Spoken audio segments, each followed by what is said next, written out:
Is the microphone working? Hold on. It's kind of getting high. Is the microphone too loud? I can turn it down. Someone finally used defibs on Grandpa. Yeah, pretty much. There we go. Now the voice is kind of like sitting okay. Sounds fine. It sounds good. Okay. My setup is so scuffed right now.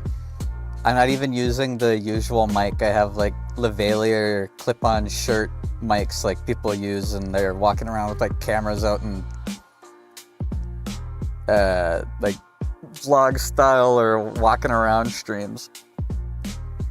Ugh. Everything's different.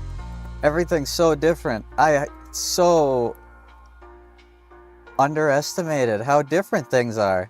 Like, even YouTube's whole layout is completely different. This is so weird. And most of my tracking software isn't actually connecting. So hold on. Let me minimize that. Pull this up. It should work. Kind of. It's still kind of working. Why does it say sign in to chat? I'm afraid this is about the best that you guys are gonna get. If I move my arms too much, I will fly away and I will not be here anymore. I don't know what's going on with it, but like if I rotate, I'm not in the center. I'm not in the center at all. Watch. This is me rotating. I'm not sliding.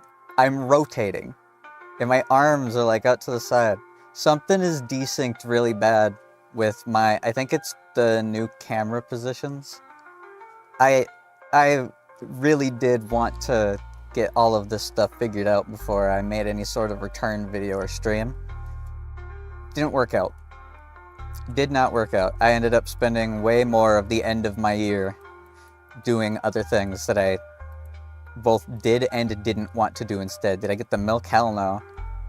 Think I can afford milk in this economy? Like, Nvidia cards are about to be like $5,000, dude. You'll be lucky if you get air.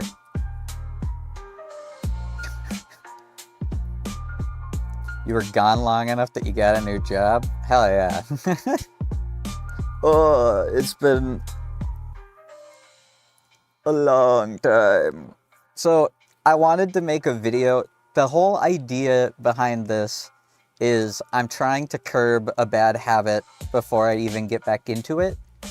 For the longest time, I kind of just told you guys what was up for like maybe an hour before or after most streams, sometimes a little longer. And I don't want that to be a thing. I don't want to constantly be bringing this shit up because it's a lot has happened. And I wanted to make a video where I just go over everything. That way anybody who wants to know anything, anyone who wants to follow up on it, they could just go to the video. They don't have to worry about anything like that. But I don't have Adobe anymore. I don't have Photoshop, I don't have Premiere, I don't have Acrobat, I don't have any of it. After Effects, none of it. I've had and have been using those since like 2016. It's been nearly 10 years because I got it back then when I was doing my college graphic design class, and I got like super cheap student pricing from the college that I was getting the quote unquote credit through. I didn't even get the credit. My school fucked up and I didn't get like any of my credits for all the college classes that I did. So I quickly realized like I'd either have to do it all in one good shot with absolutely no issues, which there's no way in hell that was happening, or I just bite the bullet and do it as a stream. But I don't want this to be too loaded. You paid for that shit? Barely. I was like $5 a month, dude. For the longest time, it was $5 a month for like every single Adobe program. Over the course of quite a while, it went up to like 15 bucks. And they tried to bring it up to 20, and I was like, no. Nah, I'm not doing that shit. Not doing it. So I've been without Adobe for a good, like, 3-4 months.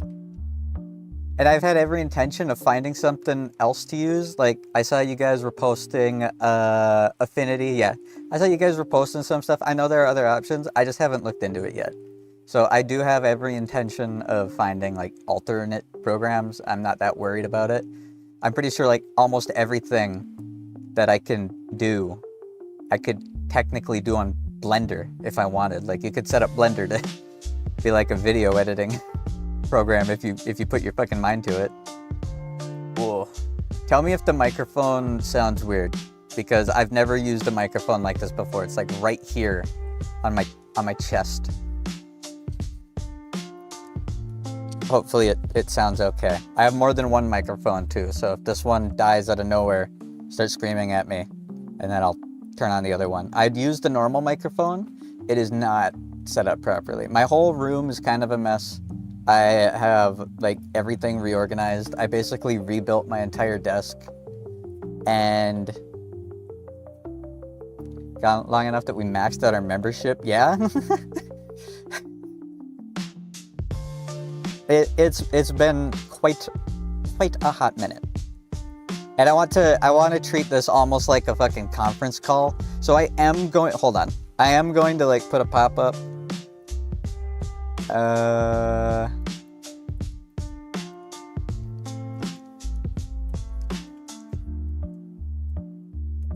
Not gonna repeat. If you're behind, go back. Take that, shrink. There we go. I do want to treat this like it's a video, just so you guys know. I will answer your questions. I will talk. I will, like, everything. But 99.99% of the point of this stream is so that there's a single isolated spot that anybody who wants to know anything can go back and look. How's baby doing? He's doing good. He's doing very good. He's being very chubby. He had a little bit of a scare where I thought he was getting another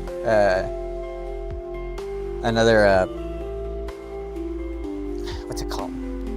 Abscess, but I was not letting that shit happen. I don't know what he cut his face on, but I cleaned it. No matter how much he complained and cried, I did not care. He is not getting another fucking infection because he's gonna be a big, prissy little baby. And it healed perfectly fine, so he's great. He's just chilling. That's part of the whole desk redesign that I did. That actually has a cat tree and multiple shelves built into it. So he has all the space to climb that his little heart could ever desire. He's got like 3 tiers of shelves going up the side. He's got a whole top shelf that's just open. I put a little mini rug up there that I cut out from, like, a rug that we were gonna throw away. He is spoiled. He is absolutely spoiled, and he gets everything he ever wants, and he never has to work for anything. Hold on. Hopefully I don't fly away when I turn around. I'm trusting in my setup and my software and my hardware that turning to grab a drink won't completely destroy everything. I have to be somewhat of a competent programmer.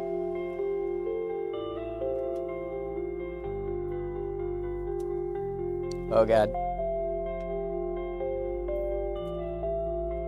I'm fucking doing the Yankee Splunky. Watch me go. Okay.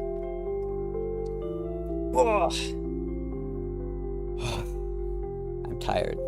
I'm very tired. Gone so long, you're a paperweight? Is that so? I want so bad to talk about something, but I shouldn't get distracted. I've been watching boxing lately. We'll talk about it another time. Don't worry about it. Editor, clip that. Don't worry about that. Okay, I do have kind of like a quote-unquote, I guess you could call it a script? Quote-unquote, I guess. My cognitive issues are still pretty prevalent, so I do still need notes and other stuff to help me keep track of everything. Yeah, I am improving, but, you know, Jake Paul did this to you? He did. Jake Paul did this to me. The whole reason I started watching boxing again is because I loved watching Paul just get obliterated. Oh my god. That was so cathartic. And then that led to me rediscovering a guy that I watched a little bit of like 2 years ago. And now I can't stop watching his fights. He's a fucking monster. He is such a fucking awesome dude. Alright, anyways. I'm back. I am back. This is going to be kind of a long story. The reason I say I'm back, quotation marks, is because this does, unlike every other time that I've quote-unquote come back, this has no setup or planning to it. All the other times that I've done it, I like gather my stuff together, I try to line it up so that I could have almost like a quote-unquote re-debut. That's not what this is, that's not how this is going to be, and I actually don't know quite exactly what I'm going to do. It kind of depends on a couple of factors. I do want to stream again. I never wanted to stop streaming, but I kind of had to. For anybody who is watching this in video format, the way that I like kind of intended it, Happy New Year. I'm Granster. You could do a stream from time to time just talking about... Did I just say Granster? Granster. You could do a stream... I already read you saying that. I know I can do... You'll understand. I'm going to be halfway through the script and you're going to be like, there's no fucking way he's still going. You'll understand. You'll understand. Anyways. It has been half a year since I have uploaded on this channel. Like, 6 months. I'm not even doing like a I haven't streamed since last year joke because it's the new year. It's literally been half a year since the last time that I streamed or uploaded anything. And the last time that I streamed was me talking to you guys about that absolutely ridiculous storm that wiped out almost all of our trees and flooded most of the town that I live in. Like, even 6 months ago, I was having so much stuff go on that I couldn't, like, get through all of it. So, it's been a lot. But, for anyone who doesn't know, over the last... I think I'm pretty sure I got a pop-up saying that I had my 6-year anniversary recently. 6 years of making content on this channel.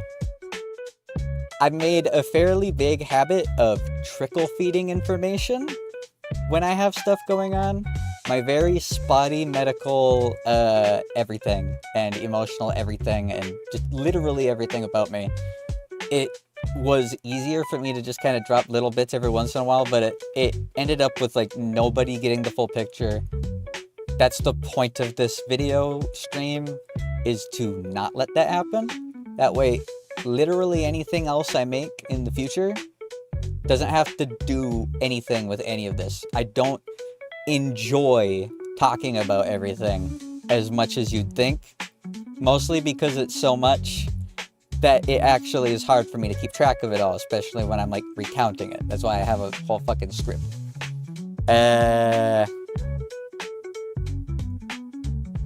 Okay. Yeah, talking to the client, I don't even know over that. Already, all of that. Alright. The I'm not dead, guys, I swear stream. Exactly. Lame. I can't super chat. That's because this stream is actually not monetized. I don't want this to be monetized. But I will talk about stuff like that in depth. So, earlier in the year, I tried as much as I could to keep you guys updated. But between like the sudden natural disaster that hit and all of the ridiculous hoops that I had to jump through for like medical, economic, and personal issues, I had no choice but to stop. I have powered through a lot of stuff before, where I like take chunks of time where I don't stream very often, or I play only like 1 or 2 games. This was not like any of that. This was the largest scale diagnostic jungle gym monkey bar pile of bullshit that I have had to go through ever. It was an insane amount of stuff, to the point that I have no idea how I even kept track of it all in the first place. Short, or I guess pre-story short / short introduction. I'm 27, name's Granster, I'm a OG Vtuber. I have secondary progressive multiple sclerosis, I have acquired hypogammaglobulinemia, and I have a lot of mood regulation issues stemming from trauma, fatigue, depression, and anxiety. I think that's all of it. Hold on. I gotta drink. My mouth is getting dry. This man is a degenerate furry femboy who's falling apart. He's also paying for a lot of karma and moral debt from his past life. That's gotta be it, man. White monster. Keeping it real. But for those of you who don't know, multiple sclerosis is a disease where my blood eats my brain. There's actually barely anything beyond that known about the disease from a medical standpoint. There is no consensus on what causes it. It has never been, paused in any sort of study. But essentially, my white blood cells eat the fat in my brain. The fat in my brain is called myelin, and it's what's called a demyelination event. And depending on where it happens, it could do literally anything to me. And this is all very important for how I have to explain the diagnostic process that has led to just literally 2 days ago. You gotta think of it like stripping the insulation off of a bunch of cables and wires, where lines will cross, they'll fray, they'll short out, whatever part of the brain was eaten at develops neurological issues. And I've had everything from going blind, I went lame, I went cold and lost heat sensory stuff, and I went literally insane a year and a half ago. And in the depths of those issues, my significant other of 10 years, who I loved very, very much, cheated on me, stole from me, and then ran away, leaving me completely alone. This all happened a couple years ago, though, so it's old news by now. It's just the precursor to the rest of it, so no one has to go into the comments and be like, what the fuck, I feel like I'm missing something. That's pretty much all of it. I've had a bunch of cognitive stuff happen, and a bunch of personal stuff happen. But, I have been in a very long losing struggle with my crippling fatigue. That is a compound result of my multiple sclerosis, my depression, all the stuff, neurological decline, cognitive decline, and very severe sleep issues that I have been having to deal with for quite a while. But that's going to be something that gets brought up a bit more near the end. Basically, there's really no nicer way of saying it. I've been pretty much in nothing short of hell. But it's a hell that I've been kind of dragging myself through like knuckles to the dirt. About a year and a half ago, I'd been off my meds for pretty much a year. I stopped taking care of myself. I stopped eating. I stopped seeing doctors, stopped talking to my family. The only 2 things I did continue doing was working my job and working on this YouTube channel. And that changed when I experienced the sudden cognitive decline. I lost all narrative memory function. I couldn't finish a sentence. I had to go on one of the only actual hiatuses I have ever gone on. And I had such a massive shift in the way that my brain works that I ended up completely redesigning myself to cope with it. Where was I? See, this is why I need the notes. I'll forget stuff. I quite literally became a lunatic. It was the single worst medical experience that I have ever had. Worse than going blind, 1 billion times over. and it got me to get back in touch with my neurologist. I got started on being able to get on the best medication there is. I basically went to my doctor about 1.5 years ago, and I looked him dead in the eye. I said, I haven't seen you in almost 2 years. I haven't been taking my meds. This is hell. Tell me what to do and I'll do it. Treat me. I want to be treated. I will follow any advice that a medical professional gives me, as long as it is ran through other medical professionals beforehand. I'm not good at asking for help. I've always sucked at asking for help because for the longest time I never needed to ask for help. Now I do. Now I have to learn a skill, which for some people it's a vice, but for me I have to learn it like it's a fucking trade because I'm not good at it at all. Hold on. Yeah, I got back in touch with him. I wanted to get on the best medication there is, but there is a fairly long laundry list that is kind of important. The only treatment for multiple sclerosis is immunosuppressant therapy. And my doctor recommended I go on the best available, and I agreed. But in order to go on the best immunosuppressant that you can go on, you have to do a lot of prep work in order to make that happen in the first place, before you can even start thinking about going on the medication. And since my medical issues are this big, as my doctors describe it, it's a knot of issues that all compound on top of each other.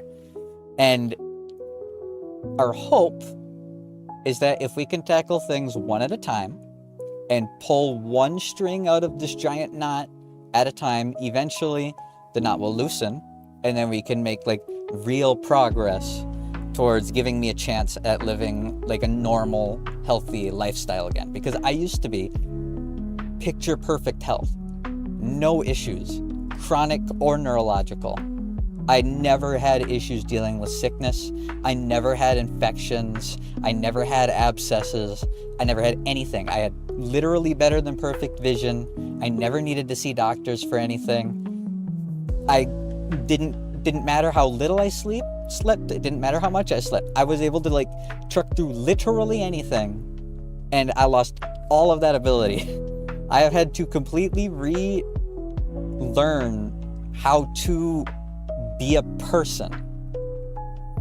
So the immunosuppressant medication that we opted for is called Ocrevus. It is a once every 6 month cytotoxin infusion that will effectively kill virtually all of the white blood cells in my system. And then it will stay in my blood for 6 months, continuing to kill all of my B cells. So if I don't have an immune system, nothing can eat my brain. It is effectively curing yourself of multiple sclerosis. You're trading the random lottery of hell that is MS for a controlled medication with risks, right? However, the risks can be summed up as acquired hypogammaglobulinemia.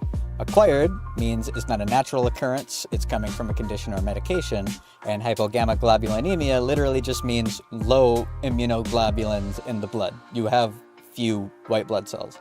That's effectively what it means in layman's terms. It leaves my body vulnerable to issues like infections, viruses, bacteria, cancer, fatigue, allergies, pretty much any kind of sickness and wear and tear you can think of. The sun, because I don't have an immune system to deal with skin cancer, so UV rays could literally kill me in minutes. It can just cement my fate. Now, all of that is pretty fucking scary, but comparing staying out of the sun, using sanitizer, and being mindful of my environment to being literally insane, there's no contest. The transition was extremely expensive. I had to have extensive preventative dental work done because even just a minor tooth infection could kill me once I'm on the medication. I had to purchase a large grade HEPA air filter for my bedroom, new UV resistant protection in regards for clothing and transportation. And while I was dealing with all these issues, my cat had a urinary blockage that resulted in over $1,500 in veterinary bills. All of my car's brake lines went out at the same time, and my car's heat system died in the middle of Minnesota winter, which you just can't not deal with. Like, you will die trying to drive in Minnesota winter without heat. So, like, I didn't have a choice. I can complain about all of this all I want, but the truth is I did not have a choice in this. Those were all things that I had to do. I had to get healthier. No matter what it costed, I had to. So I took every bit of money out that I could, and over 3 months, I ended up racking up a standing from zero just over $18,000 worth of debt. Just to start the process of getting on my medication. And I'm poor, okay? Nearly $20,000 is an unimaginable amount of money to me. In this day, in this economy, like, I am beyond lucky that I have the workplace that I do. My superiors and my peers have been with me for soon to be 7 years. They've taken my side through my entire medical journey and all this shit. But that being said, I can't work very much, especially after the medication. I'm limited to 18 hours a week. And even that is pushing it. I really should work less. I technically shouldn't be working my job. All of my doctors were convinced that I was going to lose my job. I was convinced that I was going to be fired once I handed them the 7-page long list of medical restrictions that now had to be followed because of the new medication I was on. And I didn't. They just said, okay. It wasn't really expected. But, like, I am lucky that I just get to keep my job. And I've been working there for a long time, and I've been working well. So, like, I've been able to rack up a pretty decent amount of raises. And it has resulted in me being able to kind of survive off of just 18 hours a week. And I say kind of with, like, big quotation marks. Yeah, everyone else was getting fired except me. They kept me. It was crazy. But I got all the dental work done. Medical treatments. I deep cleaned, sanitized, and prepped my bedroom. I had to set up air movers and filters, new curtains on my windows to keep UV light from coming in. I got on supplements that costed a lot of money. I got into much better shape. But then February of last year, so not quite a year, I'd say like 10 and a half months ago, I finally got put on the new medication. I got all the work done I needed. I made it happen. It was kind of a, I just have to figure it out later situation. And that's exactly what I did. And much to mine and my doctor's surprise, yet again, my poor person's state health insurance didn't just approve this insanely expensive new medication. They approved the appeal to the initial decline and put me on the even newer, even more expensive version of Ocrevus called Briumvi. I am on like the premium MS medication.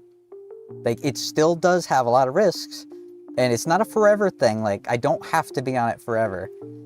But, like, it is unheard of, especially in America, for a state insurance to just say okay. Like, my doctor must have done a really good job convincing them that I am completely fucked. And he did. He did a very good job convincing them that I am completely fucked. And I don't like reading that message that he sent them because it is eye-opening. It paints me in a very bad light.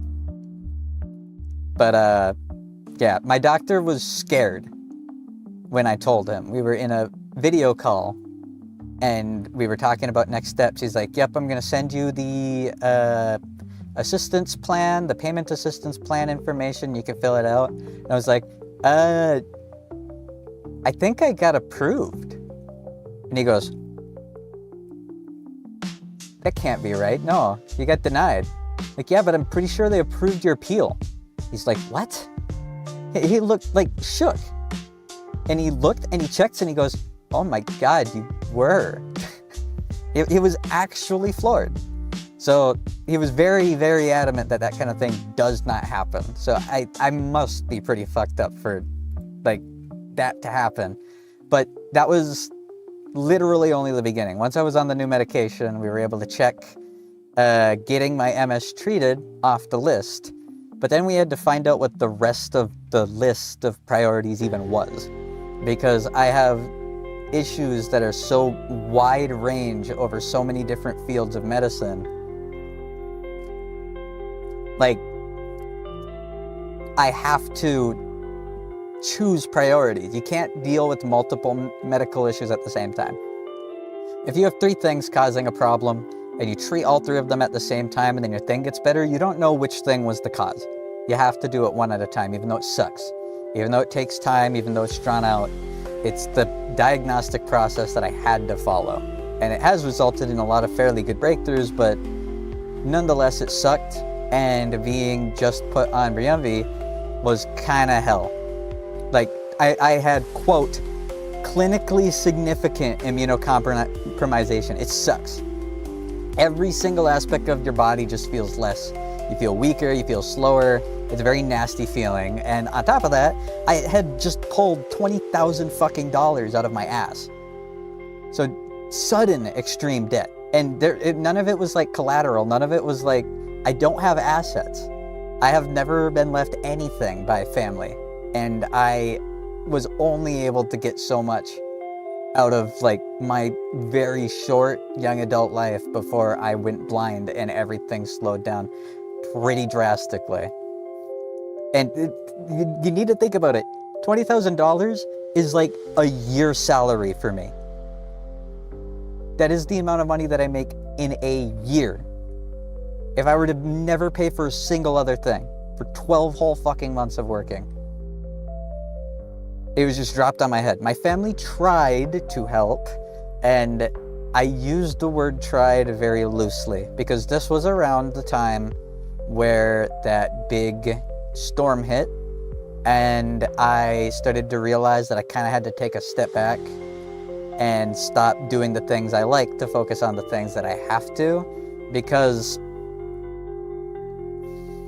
my family told me to take out loans that they would pay for. They wanted to help me.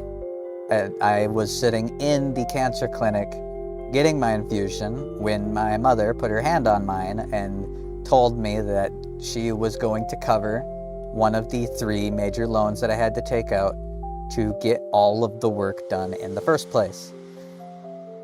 But that never happened. My financial strain became so bad that it completely consumed me. I have been very smart about my money, at least as smart as I can be, for my whole life. I had built a credit score in the high 700s over years of careful credit card management, and I've been being told, don't buy a house yet, the market is about to crash, since 2016. It's been nearly 10 years. I don't have assets. All the people who told me that they were going to help me didn't, and I was just kind of left alone again to deal with it again. I got a lot of flack from my family and my financial advisors for what I next did, but I think I made the best out of a very shitty situation nonetheless. I started putting every cent that I had into paying my debt. I stopped buying food at the end of February. I stopped doing maintenance on my car. I wasn't able to afford the supplements that I had been taking anymore, nor the gym, so my physical health dropped. I couldn't afford my sleep meds, so my sleep health got worse. I focused all my revenue into bills, and I spent over 2 months desperately trying to recuperate and figure out like what I could do to save myself. Like, I got the meds, now I have to deal with it. And I didn't really have any choices. I kind of scoured everything. I don't think I could properly list how many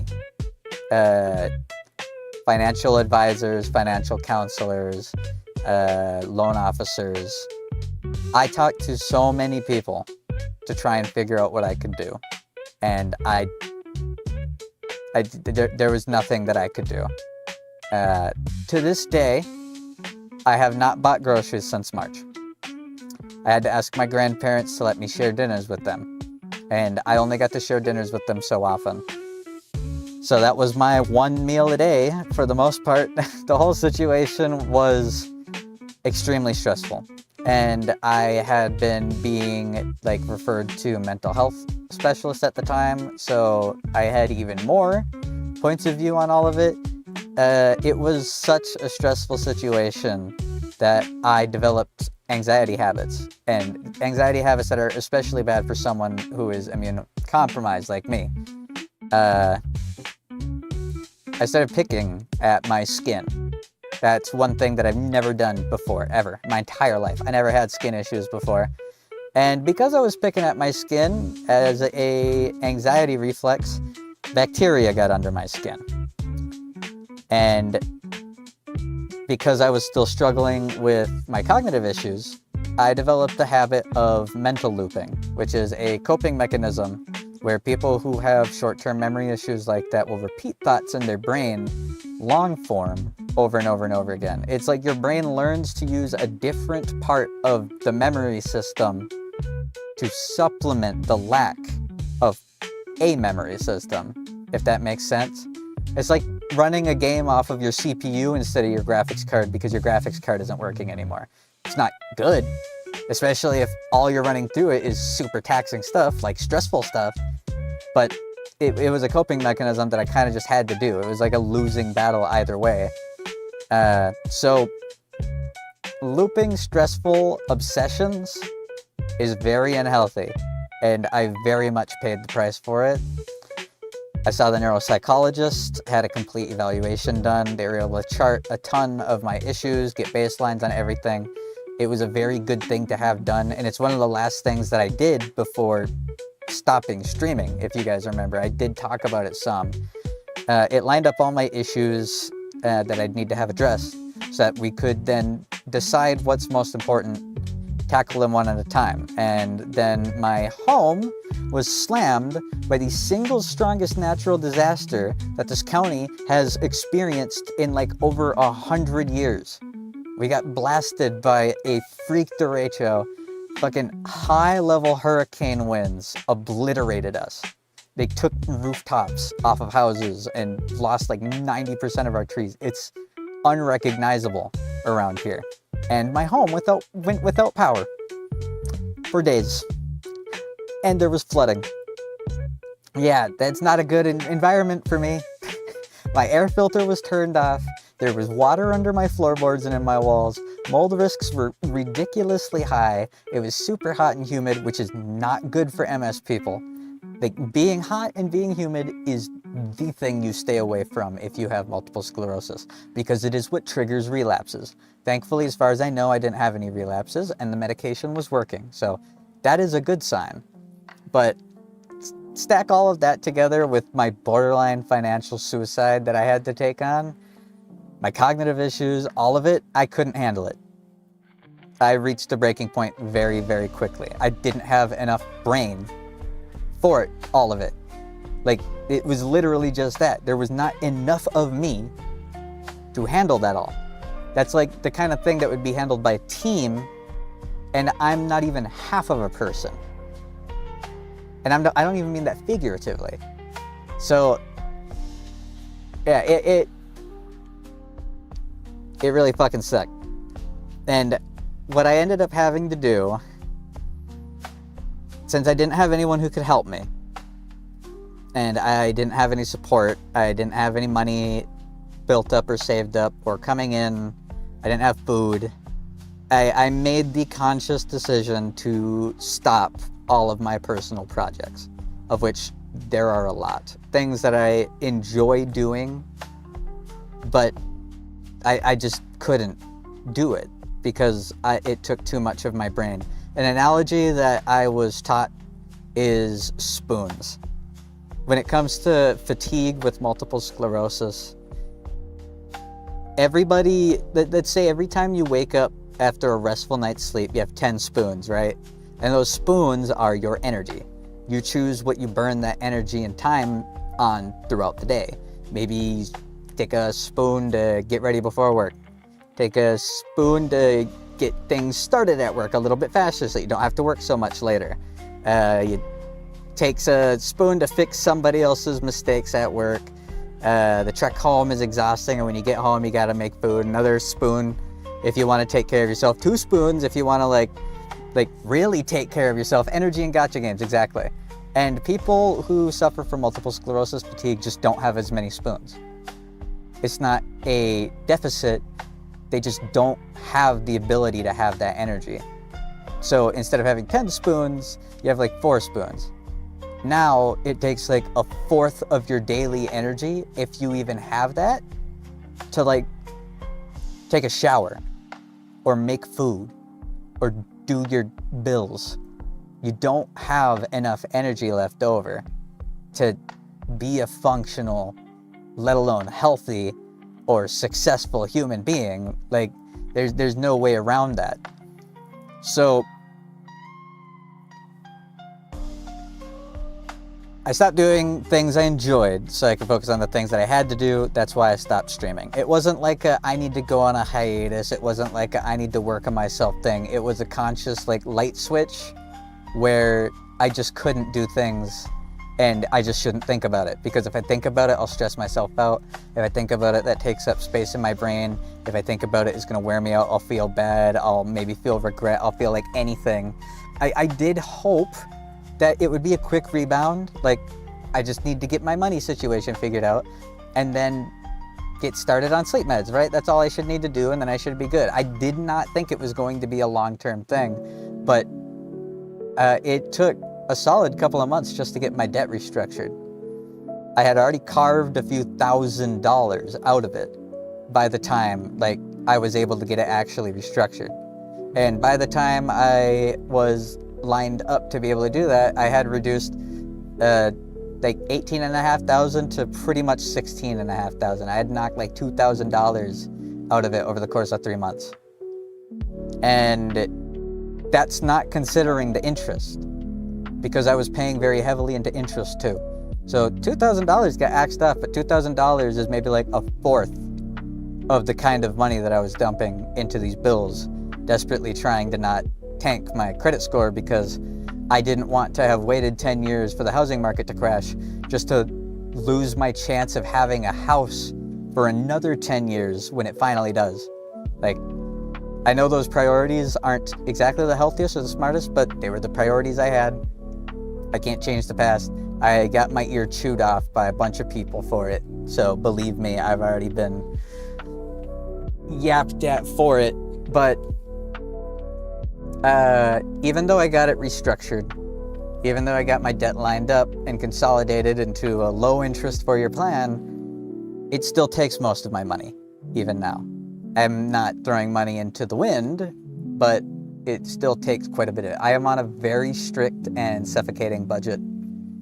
I'm able to afford about $20 worth of food bi-weekly, and I usually eat it on work days, of which I usually work like 3 a week. I still share food with my grandparents.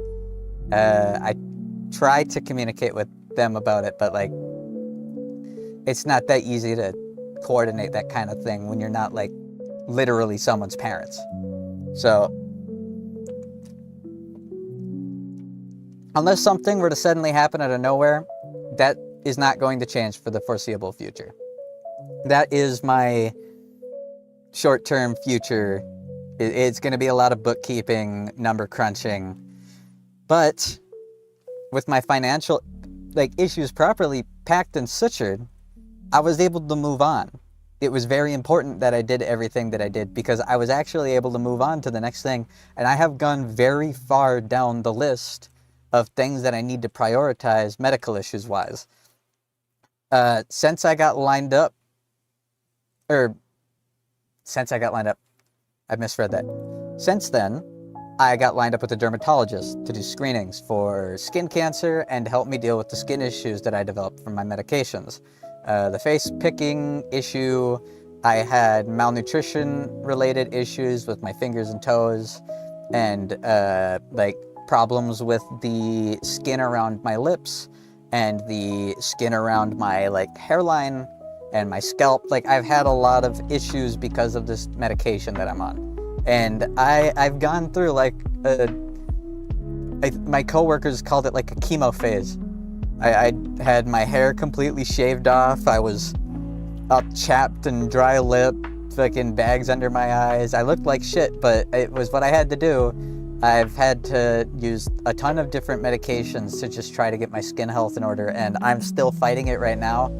I still have to very regularly clean my skin, because if I were to actually get a real problem with like a skin infection or something, it could actually become a big issue.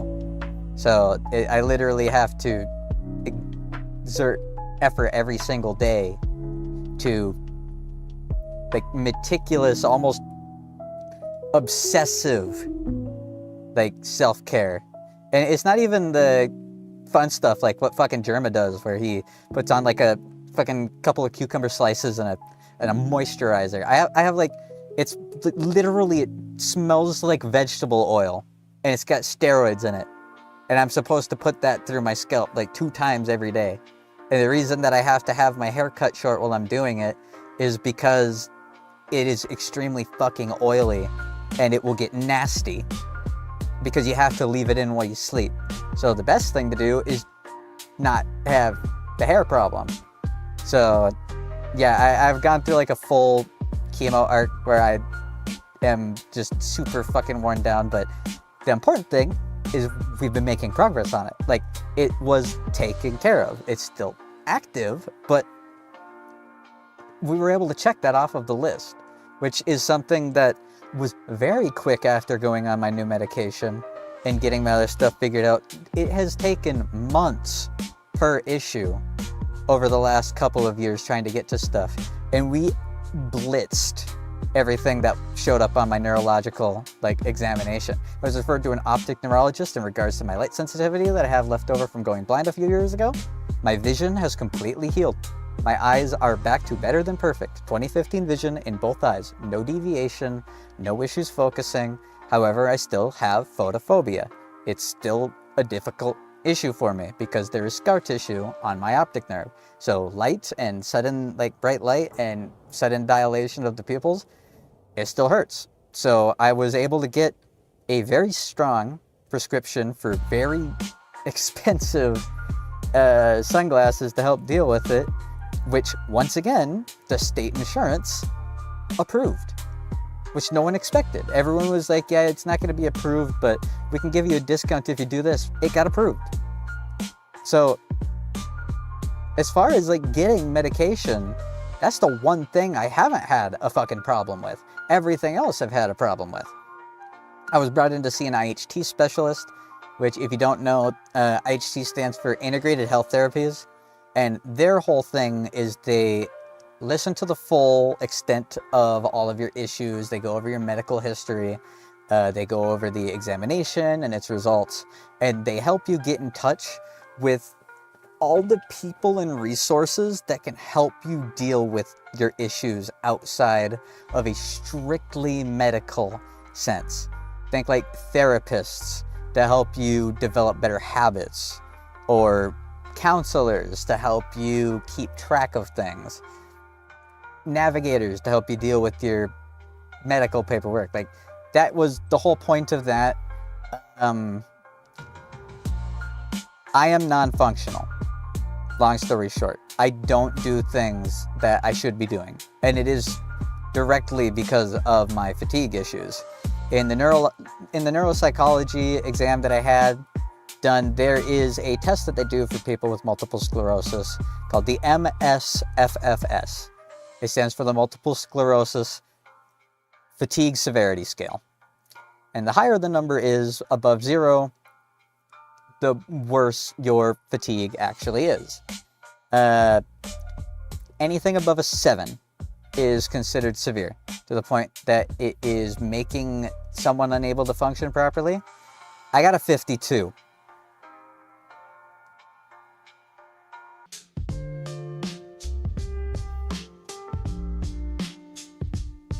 The IHT specialist got me in touch with a therapist, but it turns out that the therapist that they got me in touch with was the one that I had been seeing when I was a teenager. Why is this important?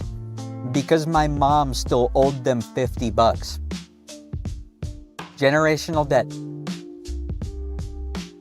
They refused to see me because I had an outstanding balance due from when I was 12. Yeah, I just, as the lady said that over the phone, I just held my hands out to the IHT specialist who was sitting next to me. I'm like, I didn't really want the world to prove that this shit is completely rigged, but here we are. And she was like, nope, that's all right. We'll get things figured out. Bye. And she's like, you are literally not able to afford food. You're not forking $50 over so that you can start being seen by somebody. And she got me in contact with a different group. So that was very, very nice of her. She has been very helpful. I have reached out to her for a few other stuff. I have yet to fully incorporate the therapists at the place that I got in contact with into my stuff. It is high on my list of priorities, but it has not been like step 2 yet. Even though I wish it could be, I can only dedicate so much of myself to one thing or a couple things at a time. And yeah, it hasn't been a choice. They have my paperwork, they know I'm ready. It's just when things are lined up better for it, I can go there. So that's all lined up to help deal with some of the trauma and the depression and the anxiety that I have been struggling with. I then saw my primary care physician, who is an internal medicine doctor. And there's a reason that my primary care physician is an internal medicine doctor, is because most multiple sclerosis patients have internal medicine doctors as their primary care physician, because they are going to be dealing with the bulk of the very long list of prescriptions that I need to have done. So my PCP would have to go through internal medicine anyways. They got me started on an antidepressant to see how I would sit with it. I got started on citalopram, and while I have slowly noticed improvement from taking it, I'm still on the lower end of dosages. Like we updose every like 6 weeks. So it's like in a week, I'm probably going to be updosing again, because I'm not even at the halfway point of a standard dose. But the point is, I'm now like started on that. So that's another thing, able to check off the list, like we're making progress.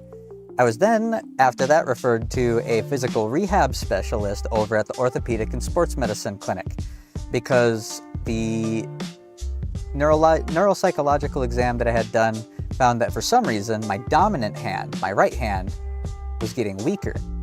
There was no reason for it, but for most of my life, this hand has been noticeably weaker because I had 2 of these fingers cut off and then reattached. That hand was always weaker than my right hand, and it wasn't anymore. My right hand was actually weaker than my left.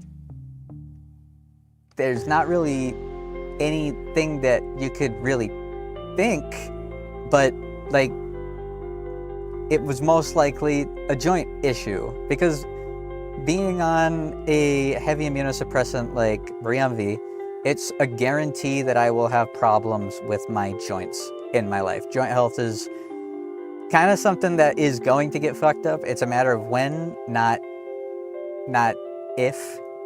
I already have like preventative stuff set up. It's one of the many things that I had to get. Like I have wrist braces for if I had any issues, and I did sleep with a wrist brace on my right arm for the betterment of 2 months while I was waiting to be able to get in and actually see the physical rehab specialist in regards to it.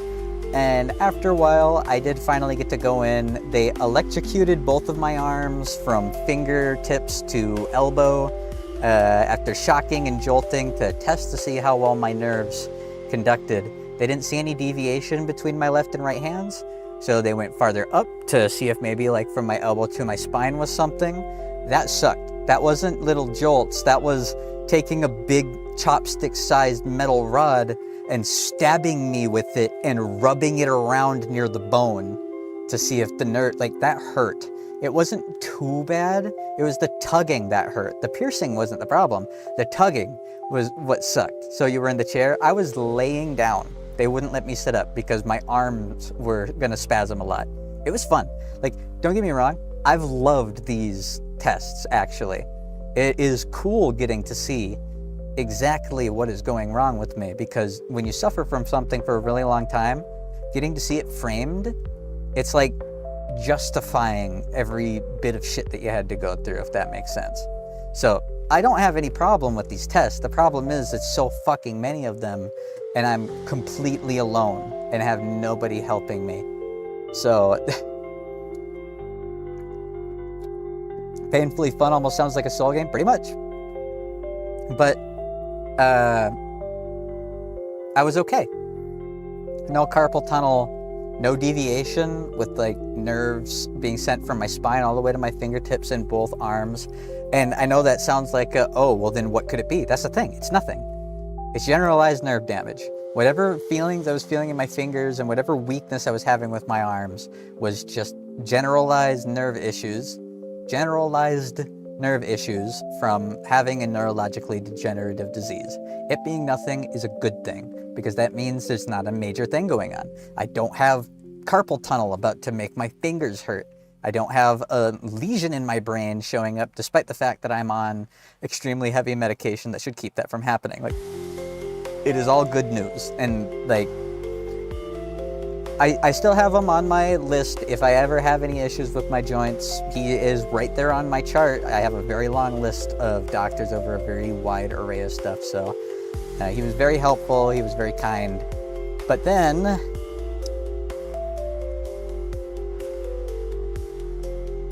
at the wonderful age of 27, after having spent thousands, like $8,500, almost $9,000 on preventative dental work, having potential future problem teeth removed, having like extensive cleaning and replacement, 1 crown. After all of that, then my single and only small recessed wisdom tooth decided it was time to come out at the age of 27. That bitch came out swinging. Like, it cut the shit out of my mouth. I still have a ton of like scar tissue on the top right corner of the inside of my mouth. But after getting a referral, I was able to get into oral surgery, which was actually the last medical building in the entire complex of medical buildings here that I hadn't been in yet. So I've officially been in every single medical building in the entire medical Sanford campus in the area. So, yay. Thankfully, that was actually a really easy, quick thing. Like, the tooth flew out. There was no problem at all. They sutured it closed. I didn't get any infections. I didn't have discomfort. I didn't even have pain. It was that quick and easy and done. The only thing is it did cost $600 fucking that I don't have. So, yeah. That's what sucks the most about it, is that it shows up so fucking late after I've already restructured all my shit, so there's no way I can restructure it in, but I digress. My emotional and mental health are very high on my list of priorities right now. I have antidepressants that are being like tried, and I'm on stimulants that are being adjusted. It will definitely be a while still before I find myself in a comfortable spot. But the next biggest thing, and this has been very recent now on my list of priorities, sleep. For those of you who don't know, and I think everyone who's here right now does, but if anyone's watching this in post, I have some of the worst sleep ever. I suffer from insomnia. I suffer from narcolepsy, I suffer from hypersomnia, and I have very vivid night terrors. I can't fall asleep, I can't wake up, and I sleep for way too long. All of them. All of them at the same time. So all them damn monsters. You're gonna be surprised to hear this, Wolfwood. I told my doctor how many monsters I drink. She was like, yeah, no, that wouldn't do it. Like, really? She's like, yeah, no. Like, one or two fucking Monster Zeros, that's actually not enough for, like, it can make it a little harder to fall asleep, but it's not gonna do what is happening to you. So, yeah, but here's the thing, and the reason why, this is actually the reason why I wasn't able to come back before the end of last year. Because I have on multiple occasions said that I wanted to come back and tell you guys everything that's been going on, but every time I try to, something happens. I had my wisdom tooth needing to be removed. I had my debt restructuring not going well the first time. I had having to go and see the sports medicine guy to get electrocuted, like lots of different shit. The most recent thing I did was a sleep study. My sleep issues are something that has existed for long before I even knew I had MS. Like, when I was a teenager, I had insomnia, but it wasn't severe. It was like, I can't sleep very well, and I'm tired because of it, but that's it. My doctor at the time put me on the go-to sleep medication, Ambien. It is apparently the only thing I am allergic to, and I am severely allergic to it. I break out in severe hallucinations. So yeah, I can't be on Ambien. Because of that, once I started developing problems with my MS, I started going on medications, my sleep problems worsened quite a lot to the point that it has grown to where I am now. I am completely unable to hold any degree of a schedule. And all of my family and friends know that. Like, I literally cannot promise to be somewhere at a certain time. My workplace has been extremely understanding of it. I have missed days. I have been late more often than I have been there on time. And thankfully, they have taken very good care of me despite that, but I digress. I'll go to sleep and I'll sleep whole days at a time. Or I will go days unable to sleep. My current record, and it's not like a Guinness World Record thing, but my record is 34 hours straight sleeping. Completely unwaking. No getting up to drink, no using the bathroom, no eating, no stretching, no anything. I went to bed on a Friday night. I woke up late Sunday. A whole day of my life gone. That is an extremely dehumanizing thing to go through, let alone go through it regularly. Keeping track of things, managing relationships, self-care, all of it has been impossible to maintain. Knowing how unreliable and sporadic my sleep issues are, my neuropsychologist recommended that I had a consultation with a sleep specialist.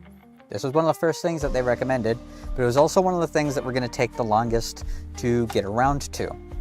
Not a sleep study, just sitting down, going over my issues, discussing potential changes in medications that I could try, because if we were to do a sleep study, I'd be waiting like all year. I'd have to wait until the end of 2025 to even get to do it. And we were talking about it in the beginning third. So that's a long time. It was like 8 months of waiting. Guess what I ended up waiting all year for? I'll give you 3 guesses. Yeah, it took months to finally get to see the sleep specialist, and they were very dismissive. She kept asking if I had sleep apnea, if my family members have sleep apnea, if I snore, if I wake up short of breath, if I sleepwalk, if I have a sore throat or nose, if I jolt in my sleep. on and on and on and on and on about fucking sleep apnea. I told her over and over again, I don't have sleep apnea. I don't have any signs of sleep apnea. I've been dealing with these issues for 4 years. I don't have a predisposition to sleep apnea. My family does not have sleep apnea. I don't have any of the things that you're talking about. I had a girl sleeping in my bed for 7 years. I had a sleep witness. What more could you possibly ask? And then she dead ass told me, well, some people have sleep apnea but don't have the symptoms. How the fuck do you have something if you don't have it? Oh yeah, I have a peanut allergy. I don't have any of the symptoms, and I don't react to them, and I eat them all the time, and I can eat them completely fine. Do you see how fucking stupid that is? Do you see how stupid that sounds? So I waited months so that I could not have to do a sleep study to get help, just to have a dismissive sleep doc not give me any input whatsoever, not give me any conversation about it, and schedule me for a sleep study to find out what kind of fucking sleep apnea I have. I had the sleep study done the day before Christmas. I literally had to wait the whole year to do it. But in a cruel twist of fate, the monkey's paw curls a finger type shit, it's a good thing that I did. It resulted in a very shocking diagnostic breakthrough that has been very recent. And so I went to the sleep clinic. They covered me with all their nodes. I looked like I was straight out of the fucking Matrix. I had a fucking ponytail of cables. I had glue all over me. Tubes on my face going up into my nose, sensors on my throat and my chest to see if there's any vibrations. The room was the most comfortable room I've ever been in. That was such a fucking nice room, though. And that guy was chill. He was so fucking chill and nice. I took my pills, I laid down. I browsed on my phone for a little bit because the goal was to recreate my standard sleep environment, right? I didn't know if I was going to sleep at all in the first place, but thankfully, I didn't sleep at all the day before. I got 20 minutes of sleep the day before, so I was tired. I took my meds, I laid down. It took what felt like about an hour to fall asleep. Turning over, I sleep on my chest. And I don't sleep flat like a board. I sleep slightly turned, and I will switch sides depending on which side is more tense, because I do get a lot of muscle soreness and a lot of joint soreness. So being able to move around like that, it is really good for me and my just in general flexibility, which is something I do really have to maintain. Once I lose it, I might not get it back. But I got rest, and would you look at that? I didn't stop breathing one single fucking time. 7.5 hours of sleep, almost 8 hours of sleep. I didn't stop breathing once. You have to stop breathing 60 times over 8 hours to be diagnosed with sleep apnea.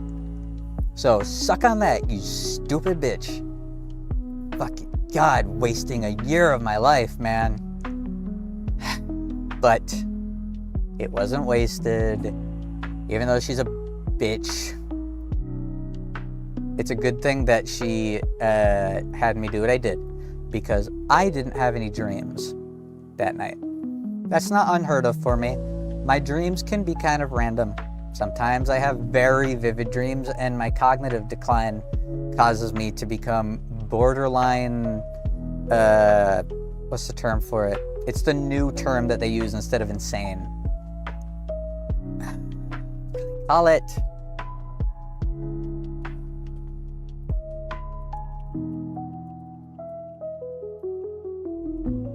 I'm looking it up. Psychosis. It gives me psychosis, basically.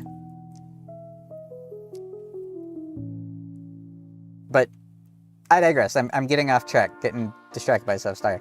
I didn't have any dreams. I woke up very unrested, as per usual. And the results showed that while I had slept for 7.5 hours, I had been in REM sleep for less than 4% of that time. That number is insanely, severely low. Anything under 20% is considered unhealthy. But it explains everything. Never feeling rested, sleeping for random periods of time, struggles with memory and cognitive function, worsening hand tremors, depression, and appetite issues. It's all linked to REM sleep, at least it can be. And I've been struggling with these issues for over 4 years. While everything else involving my multiple sclerosis has improved, this hasn't. So it makes sense that it's not my multiple sclerosis causing this. And in the words of pretty much every single fucking doctor I've ever talked to, the obvious answer is usually the correct one.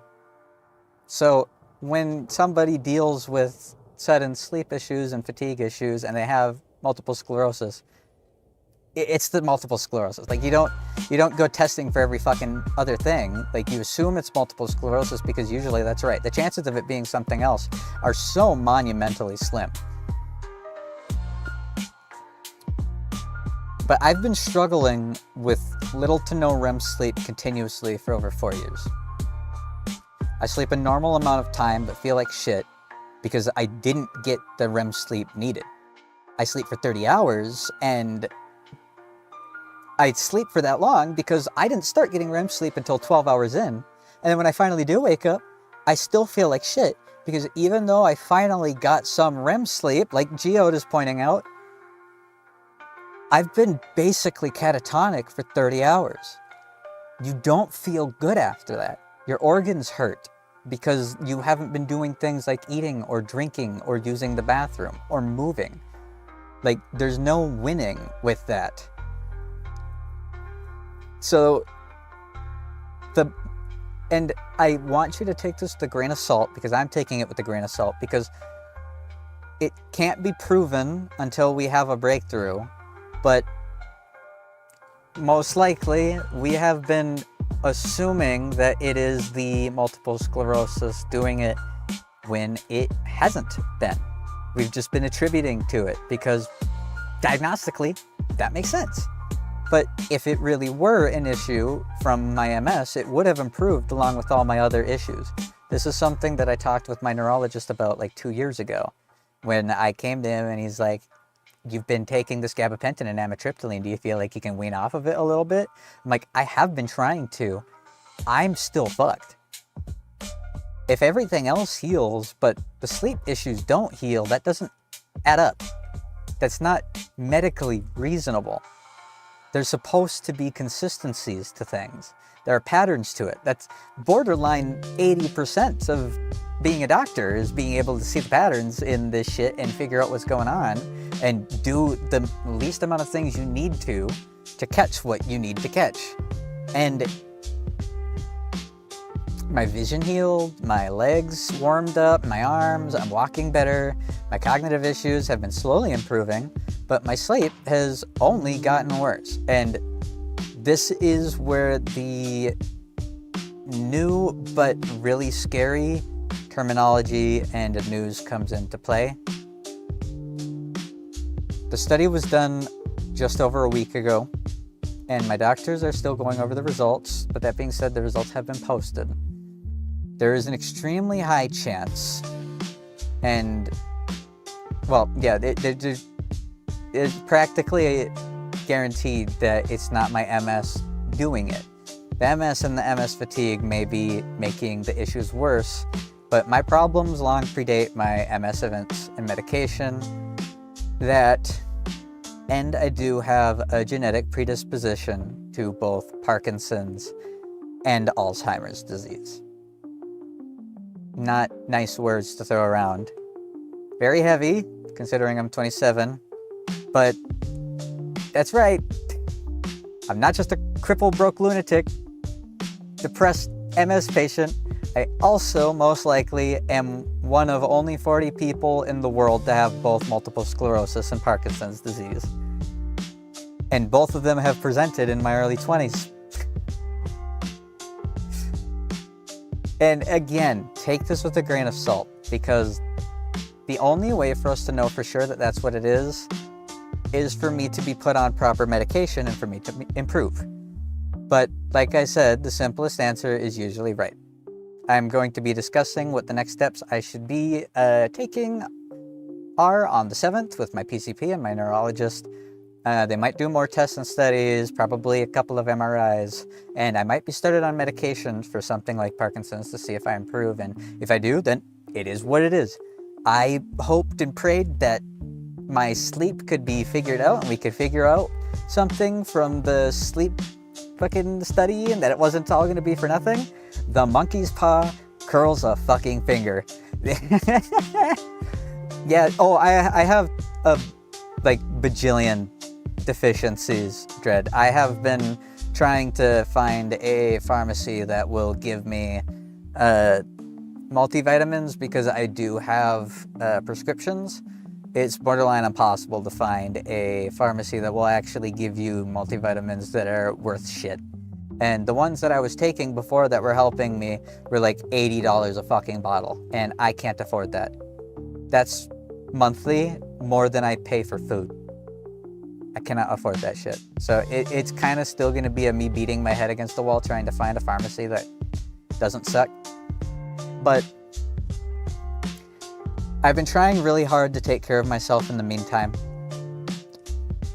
The fact that I've been able to claw and drag myself through all of this shit while dealing with potentially 2 separate and rare, severe, life-altering neurological issues and a bleeding, gaping hole where my heart used to be is something that I've been told by a lot of people to take pride in, especially since I haven't been getting any help from family or friends in regards to money or living conditions. Like, there's a lot of things I wish I could be doing to repair my body, and a lot of things that I tried doing that did help, but I just can't do it. I haven't been able to physically train since I lost my gym membership in March. I can't afford it anymore. Same with supplements. I wish I could set up like a bag and mat at home to try and get as in shape as possible. Like, I was following a boxer's training regimen. I was getting pretty fucking fit, dude. I hit 150 in just pure muscle. I added like 20 pounds of muscle, taking like a surplus of fucking protein and calories and taking shit like fucking creatine. And I was getting built. I wish I still could. Make sure you do plenty of stretches too. Yeah, for when my period cramps set in, exactly. Gotta make sure that I keep myself good and set. But I've been stretching my brain as well. I've been doing some daily chess and Sudoku. I've been back on the track of learning Japanese. I'm sitting at nearly 60 days straight of like hitting goals, so that's been nice. I've been budgeting hard, and it has put an imaginably hard stop on like every project I had. I just can't afford it anymore, and what little money I do have, it damn near broke my heart to spend all of the little bit of money I got for Christmas from my uncle on fucking UV resistant gloves and suspenders, dude. I didn't want to buy fucking clothes because I've been wearing the clothes off my body working. I wanted to get something fun like fucking Beyblades, but everything since February has just been one thing after another, back to back, 2 or 3 at a time. struggling to afford food, gas, bills, my car, struggling to sleep, struggling to wake up, struggling to remember things, struggling with medical tests and paperwork. All of it, it completely fucking consumed me. And in order to get as far as I did, I had to stop everything that I was enjoying. And it did really fucking suck. But it's a good thing I did it. That's why I've been gone for 6 fucking months. And why I haven't been saying things is because I didn't want to even admit, I didn't want to say, yeah, I'm choosing not to do it. I just wanted to do what I had to, take it on the chin and not think about it. It can't bother me if I don't think about it. And I have obliterated the last year by doing so much, dude. Even though my last year feels like it was pretty much entirely wasted, over a month's worth of my days were just gone because I slept through them. All of my projects are put on a indefinite hold because I don't have the funds or the strength or the time or the hands or the help to do them. No pleasure, no leisure, all alone in my cold, empty fucking room. It was a very long year of doing what I had to do, and I'm really hoping that this new year can be a year where I get to do a little bit more of what I would like to do. It would be really cool if updosing my antidepressants does continue to have a building positive impact, and it would be really cool if this breakthrough of my severe REM irregularities results in me going on a medication that I never would have even considered before, that can drastically improve my quality of sleep, my quality of life, my quality of literally everything. So yeah, I've been talking continuously for an hour and I have skimmed. Believe me, I have skimmed. There are so many smaller little things that just kicked me in the fucking balls over the course of the year. Having my health insurance pulled out from under me and having a solid $1,000 worth of added debt accrued just from medical visit co-pays, dude. And then getting a letter saying that the state hates me and I don't get to have insurance anymore. Being denied a bunch of paid medical leave by 21 hours. Because if I would have worked 21 more hours last year, I would have gotten 1,000 hours that I could use at my leisure throughout the year through the FMLA Act to be paid despite not being able to make it to stuff and I can't be retaliated against. That would have been so fucking 21 fucking hours, man. I had my management get rotated and I found out my old manager never input a single piece of any of my medical restrictions or paperwork into the system. That's how they were circumventing it for me.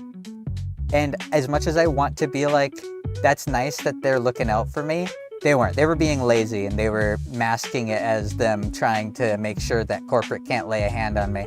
My new boss actually handled it.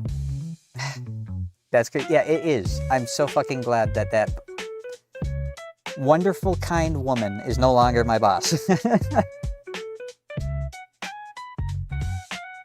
It has been nuts. You couldn't. There's not enough time in the year for me to go over every curveball I was thrown, and that's because I would forget what I'm talking about long before I got through even a tenth of them. But for the most part, that has been the last chunk of my year. That's where I've been for the last 6 months. I wanted to do a lot of other stuff. I still do fully intend on making Vtuber models. I want to really break into pushing limits and testing a lot of stuff, but I gotta find the time and the energy with how fucking bad everything is price-wise. Screw even being able to fucking eat, man. That must be it. Yeah, that's the reason why I couldn't sleep. I knew some jackass was not doing their job. No wonder I was having such a hard time getting stuff, and they had to do so many fucking weird things. But yeah, staying on target. Zach is right. Staying on target. I mentioned before, there's a lot of personal things that I have been, with the aid of my doctors and family, trying to get a lot better at. I mentioned before that I am god awful of asking for help. I've just never gotten help before. I've never needed help before. It's not that I don't know how to ask for it, I don't know how to receive it. And it is something that I have to get better about. Well, this stream, there's glasses that could block blue light. You could do. I have those. I have $350 blue light shift, polarized, true drive sense, wide rimmed glasses that I got through a prescription. They are extremely good glasses, and they look like these glasses without rims. But I don't expect anybody to help me out, but I do need to get better at it. I have tried asking family and friends. So far, nothing has landed, but because of pride, well, there is a layer of pride to it, but not pride in the way that you'd think. There's a layer of pride to it because I've always been self-sufficient. I don't want to rely on people, but I did it. I did it. I don't expect anybody to help me out, and I fought tooth and nail to get to a point where I will be okay if nobody does. Yeah, I am not eating healthily. Yes, I don't have a lot of things that I should, but I'm okay. And while my current budget is stifling and choking, it's a budget that is functional. I'm one bad day away from it not being functional anymore, but let's not plan to fail here. Let's not plan to fail. If anybody, and this is not just to you guys, this is also added on top of the fact that this is less a stream more than it is like a conference where I want to go over everything all at once. I am partnered on YouTube. So, like, if anybody does want to help, you can donate directly through YouTube via systems like Super Chats. YouTube would take 30% of the cut, but that's the game. I do have other things like PayPal and Venmo, but those are a bit weirder to set up. I haven't actually set anything up, and I was, my sister's boyfriend actually was trying to convince me and was tempting me to do something along the lines of a GoFundMe that can be shared so that people can like share it around, but I've never done anything like that. I don't know how to do anything like that. I'm new to all this shit. I don't know any of it. Otherwise, another thing, I also have a throne wish list. On the throne wish list are smaller things that I would like but can't afford. And I can't like justify to buy for myself. There's like a punching bag set. There's some merch items and some toys like Beyblades. Like just in general, things that I tried to keep kind of small. It's a pretty short list. I really don't. I cannot preface this enough. I am saying this all because I need to get better at asking for help. And I'm not going to get help if I never ask for it. But I am not expecting anybody to do anything to try to help me. Like, doing any of these stuff would be helpful. Getting something from my throne would be a mood lifter. Like, you can suggest your own things off of it too. Like, anything that you think would positively benefit me, you can recommend. But I don't expect anyone to bite and fork over cash. This is not something that I feel like I deserve above anybody else. Okay?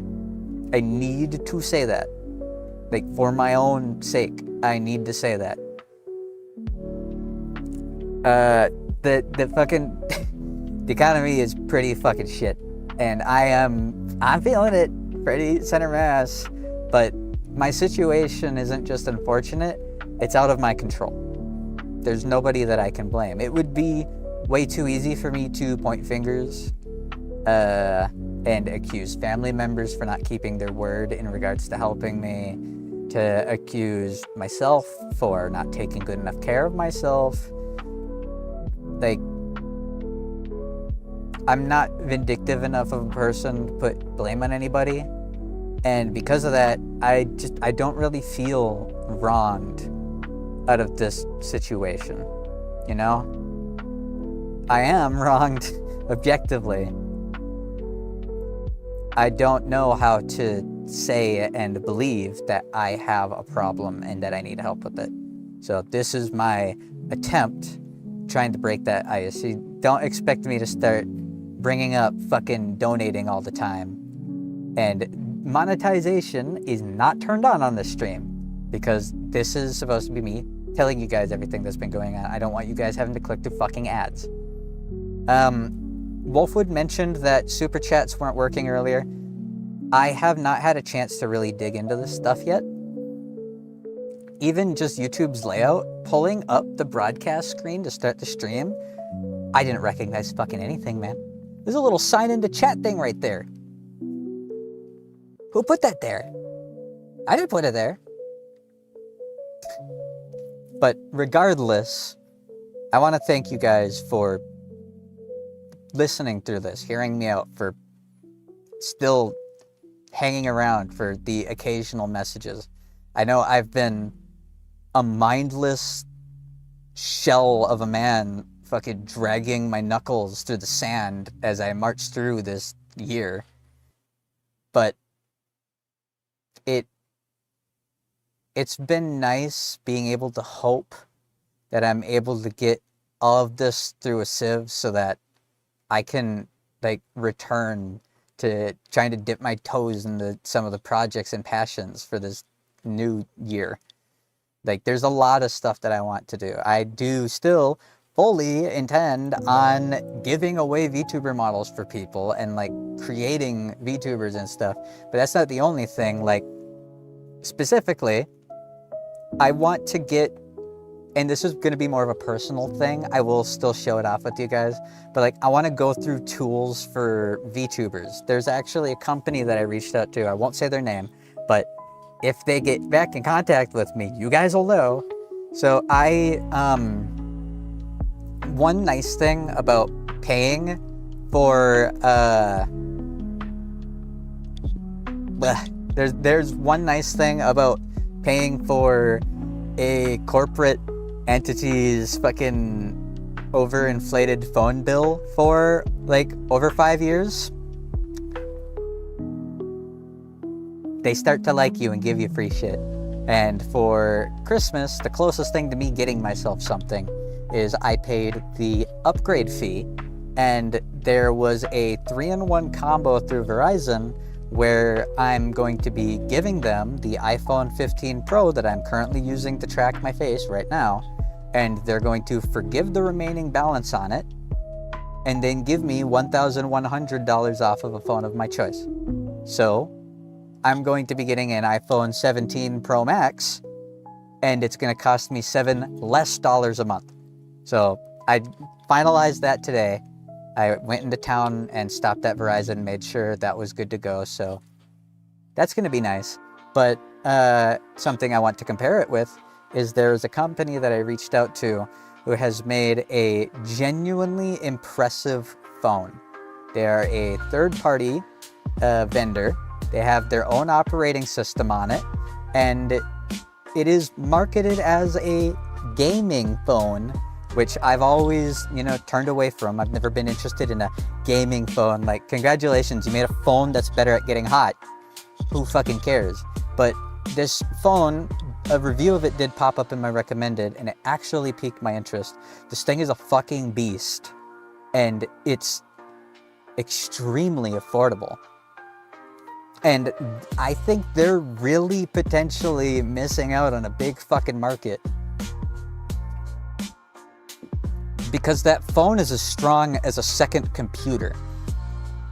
And I mean a good second computer. And since it's half the price of a new iPhone, and iPhones are the default standard phone that VTubers get because of the fucking like face tracking depth, true depth, whatever stuff that's crazy with it. Can I send a link of the phone on Discord? I will. Yeah, I can definitely do that. Everybody uses an iPhone. The only people who don't use iPhones are the people who have a computer strong enough to do everything an iPhone can do at a larger scale. I think this phone is. So I reached out to them and I'm like, I've reached out to them twice and I'm going to be reaching out to them again. And I went through their partnership thing and I did get in contact with one of their representatives. And I'm like, you guys might potentially be missing out on a huge fucking market. Because if you can offer a fully capable, all-in-one second machine that can handle all the heavy lifting, weight tracking, and rendering of a Vtuber model for a stream for $740, they're gonna fucking make crazy bank off of that. So I did request to be sent a review copy because they do offer review copies to people who want to do that. And I want to hardcore limit test it and see if it can do everything that an iPhone, a brand new iPhone, would be able to do. Because obviously an iPhone is going to be able to do tracking better, but it can't do the rendering part. And that's one of the hardest things when it comes to at least the highest. But yeah, it's genuinely a great price. $740. It is a beast. Its screen is very good. It's got water cooling. And at first I was like, that sounds fucking stupid. But when the guy opened it to show how damn near fucking indestructible that thing is, it is a incredible monster of a phone. It is such a beast. In fact, you know what? Fuck it. Fuck it. Okay, hold on. I'm gonna finish this really quick and then I'm just gonna show you guys it.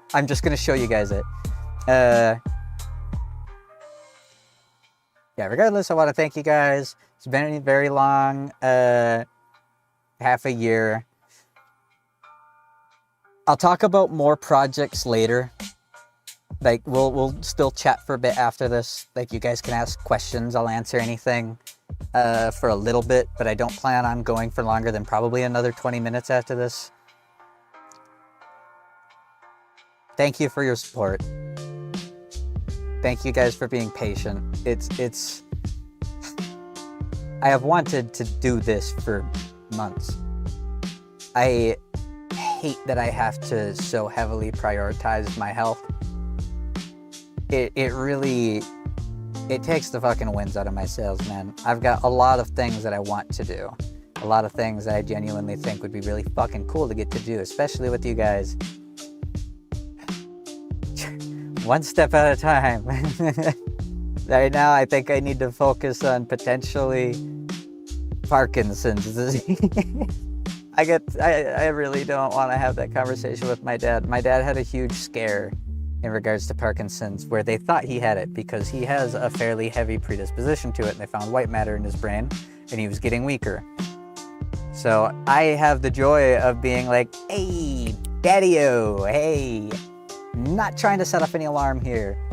How much of a predisposition do I have to Parkinson's disease per se?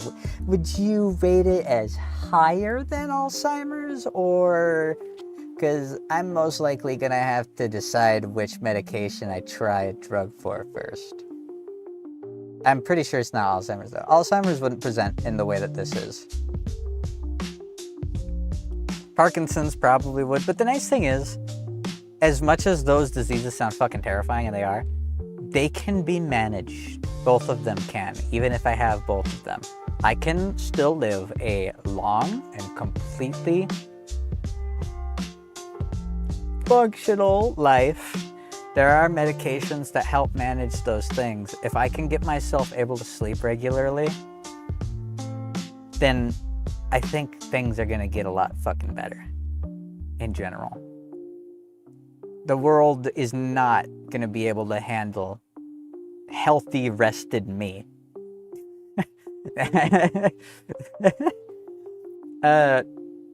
As for how back I am, I'm not too sure. Like, it kind of depends on how the next couple of weeks go with my sleep results and talking to them and what we're going to do next. I'll play some stuff. I will stream and do things. Especially don't expect a schedule. yet. Especially don't expect me to be jumping into any longer games, even though I really want to. I want to play the new Silent Hill, man. I've avoided all of it. I've avoided the new Silent Hill. I've avoided Expedition 33. I've avoided so many fucking games, man. Yeah. Yep, I still haven't fucking finished Lies of P. I still gotta do the DLC for that. Like, I am sad that I didn't get to stream me hitting... Do I have money for video games? Oh, hell no. No, I don't. No. Not at all. That's another huge thing to it. Not even in the slightest. I have been playing some games. So, like, I played the new Night Rain DLC that came out. My friend Cheese purchased me it when it came out. It was so fucking fun. It's so fucking fun, dude. Balancers, Everdark Balancers, and fucking, oh, the Dreg Lord. He's so cool, man. I fucking love that shit. I was so happy with it. Bro doesn't miss a day in Zenless? No, I do not. I still play all the time. I got my hands on Banwei. I didn't get Dial-In. But I didn't push too hard for Dial-In because I didn't plan on getting Dial-In or Banwei. And then I tried Banwei and I was like, nah. I need this guy. I need him. I got him. I got him 100%. I got it. He is so fucking fun. He is so fucking fun. He is so ridiculously fun. I got Banwei. I got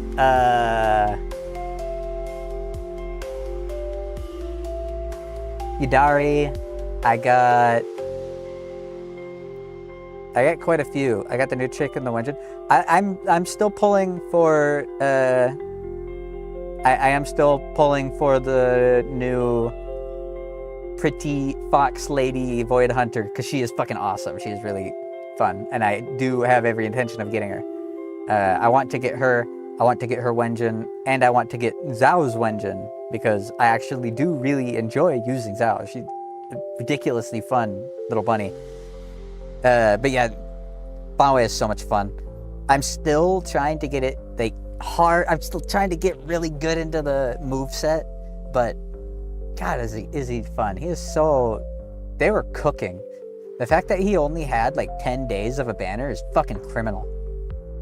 Criminal. Absolutely criminal. Also, I'll be getting a free Bernice from the current event stuff going on once I go through the stuff. Yeah, the Jane Doe skin goes crazy, dude.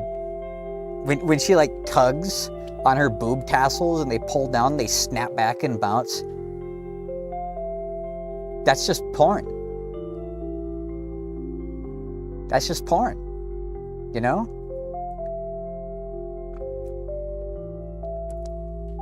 It's just porn.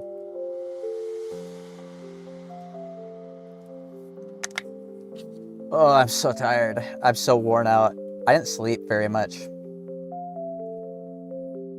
But still, very fun. Very, very fun. Do you mean the event that you need to spend $155 on? Don't you only have to spend $155 if you're like buying it all at once? If you're like doing all the other stuff, like the battle pass and the monthly card, then like you get it. Because yeah, I do the battle passes and the monthly cards. If you log in every day, $5 is nothing. $5 a month, like I can handle that. And then if I fill out the battle pass, I buy it. Only if I fill it out. That's the way I am with like all games. I never pay for a battle pass that isn't filled. But no, it's been a lot of fun. I haven't gotten to play very much of the new game modes yet, but I do like the 3-team Shiyu defense. I was doing that before the stream. What else have I been playing? Bone got me into Where Winds Meet. That was a game he was very, very excited for. And he got me to play in the dumbest way. So we rock in for ZZZ Co-op when it drops. Yep, 100% definitely. But Where Winds Meet is a Wuxia style pseudo MMO, pseudo Souls-like game. It's not really a Souls-like. It's very different than Souls games. But it's also not an MMO. Like, it's some weird in-between. And it's surprisingly really fun. Don't get me wrong. It has a very predatory money system, like real-life money. But the real-life money is, like, all cosmetics. You don't need to spend, like, a cent. It's a free game. And it's actually been really fun. The way Bone got me to play is he broke his ankle in-game. You can get injuries. And it runs off of, like, the Wuxia body, like, health system where there's, like, mind, spirit, body, blah, blah, blah. He, like, broke his ankle. And he's like, no, I'll go heal it later. It's fine. It'll be fine. It'll be fine. I'll go to the guys and heal it. He didn't heal it in time. It got worse. He developed like a full leg fracture and got a debuff called Crippled Physique. And he couldn't run anymore. And he couldn't use quick travel moves. So he's just limping. And he's like, Granster, I really need you to play the game and to become a doctor so you can heal my leg. He got me to play the game just so I could go learn the healer side, like, profession and fix his leg. And I did it. The funny part is, I fixed his leg so he could run, but I wasn't strong enough to fix his crippled physique, and if you fail the minigame to fix somebody's issue, it gets worse. I severely worsened his crippled physique. He had, like, crippled physique 3. He couldn't use any, like, sprint tech. He couldn't use any, like, light moves. He couldn't do anything like that. It was fucking awesome.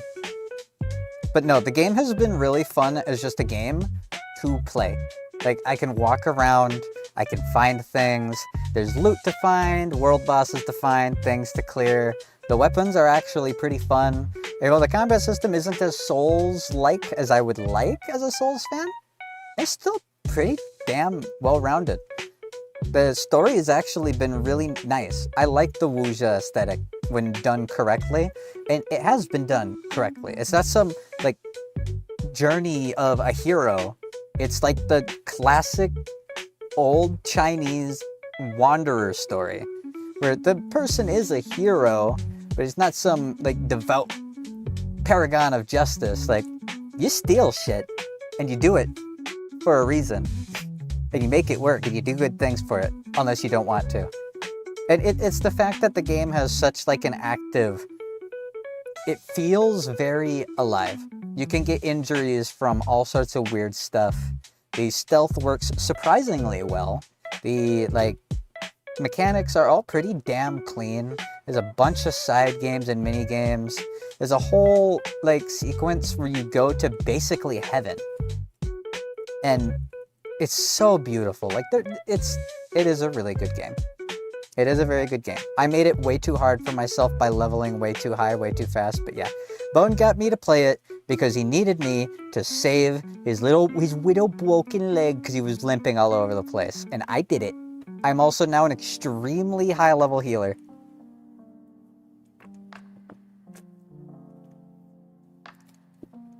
I'm an extremely high level healer.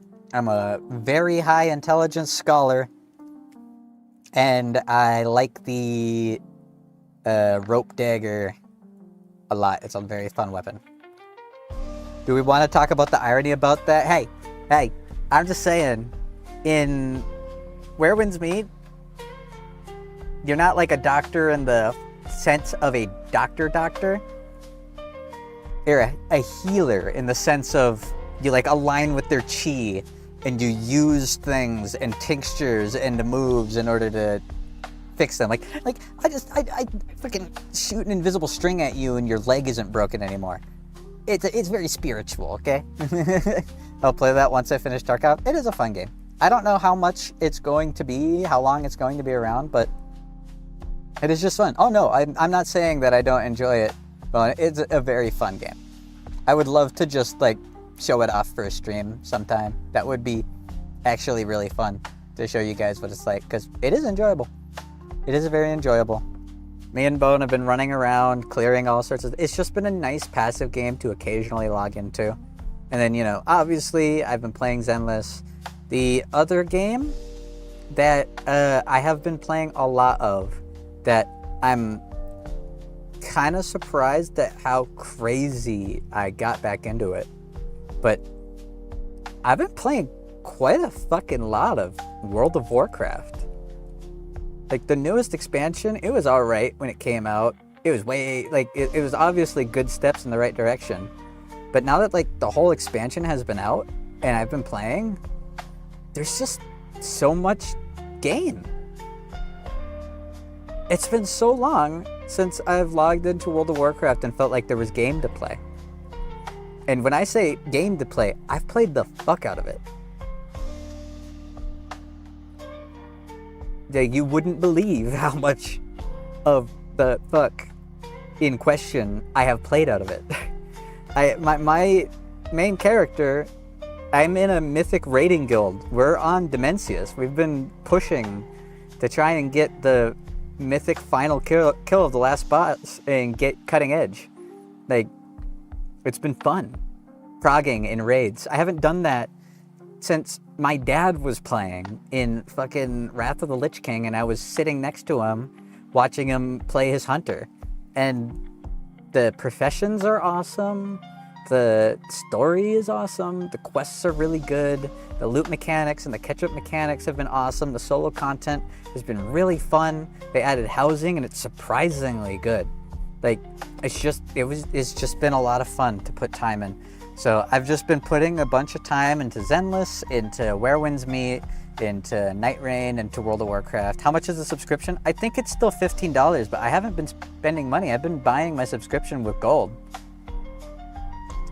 In-game. Like, I make a lot of money just running my stuff. I haven't been playing very much this last, like, 2 weeks, but I still do log in for my daily stuff. It's been good to try to have some degree of repetition throughout my day. It is important for me because my brain is still very fucked up. I'm fucking cuckoo Kachu. Interesting. Yeah, so they have a system called WoW tokens. The way that it works is you can buy a WoW token with real life money. It's like $20 per token. And then you can sell it in-game for gold. And you can redeem a WoW token for a month of playtime.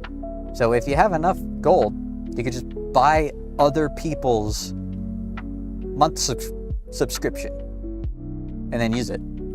So as long as you make the right amount of money and play the game, it's technically free, aside from the initial purchase. It's just a matter of whether you play enough to do it. Also, finally, yep, Enfield is finally coming. I'm very excited. I'm still so sad I never got into any of the, like, betas for that after streaming as much Arknights as I did. Big Sag. Speaking of, I still do occasionally hop on Arknights and play. I have been going in and playing some Arknights. I got the Lemuel. Of course I did. I needed to get Lemuel. I love Lemuel. Oh, hold on.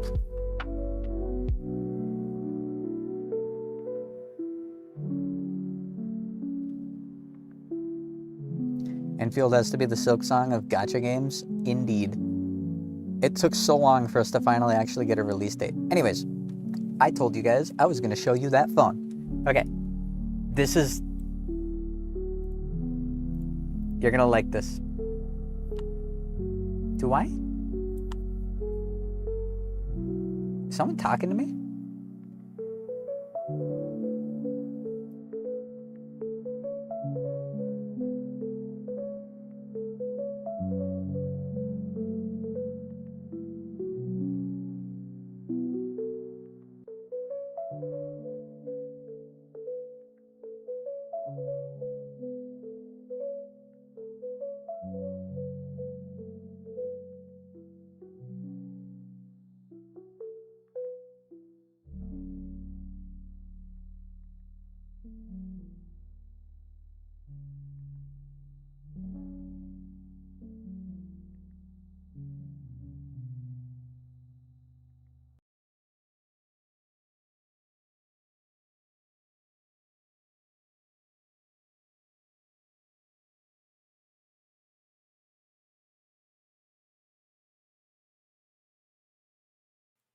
They grow louder. Oh, the voices, we lost them. No, don't worry, don't worry. I muted. My grandma came down to check on me. Apparently there's pizza. I for Christmas, I set up for my grandparents. I got a wireless doorbell, and I have it set up attached to my desk.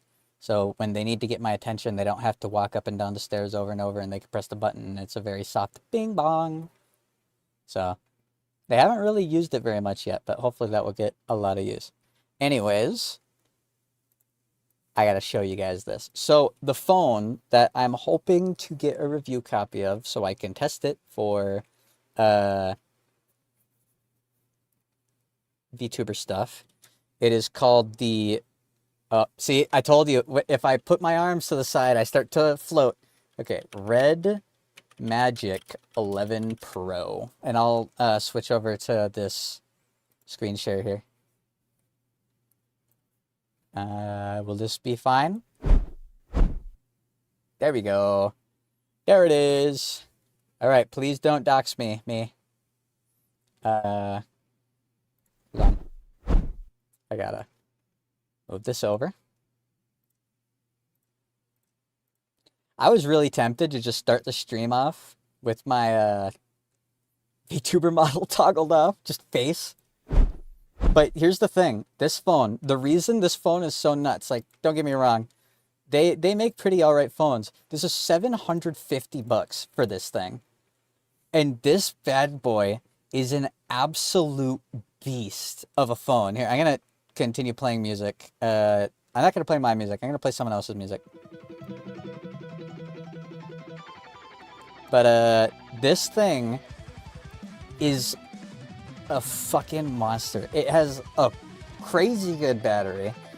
It's got a whole, like, it what's the word it's literally, it's liquid cooled. If I scroll down, it will show, it's got a bunch of really fucking good cameras, which bodes really well for face tracking. It'll be interesting to see if I even get the review copy, which I will continue to try to get, because it would be, I am actually very interested to see how well a phone like this could be used for something like that.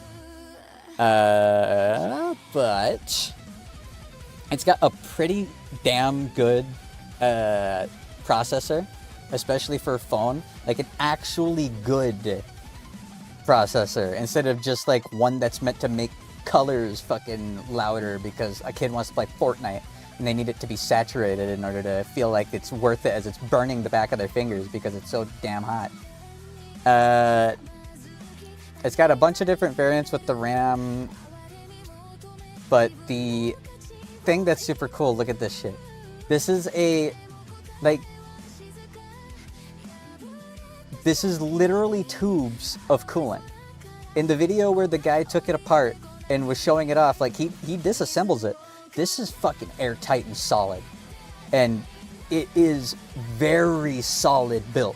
This will not get damaged. He took so many tools to it, like sharp tools, hammers. He dropped things on it, lit it on fire. He could not get it to leak. And it has really good airflow.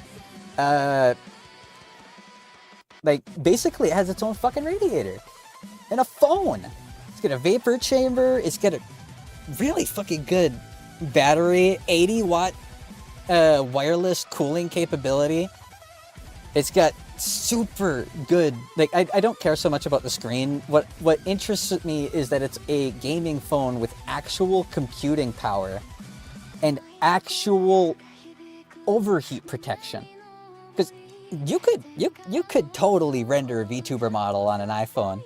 Your iPhone's life will drop extremely far down. Why are we looking at $750 for this thing, dude? It's not a bank loan. That's a insanely reasonable price for a phone as powerful as this thing is. But that's to say, if it is as powerful as they say it is. That's why I want to see if I can get a review copy to review it, because this thing is a monster. It's got fucking, that's actually cheap. Yeah, that's what I thought too. You hear gaming phone, you think at least $1,500. And it's overpaid garbage that's going to overheat and last you a couple of months. This thing is a monster.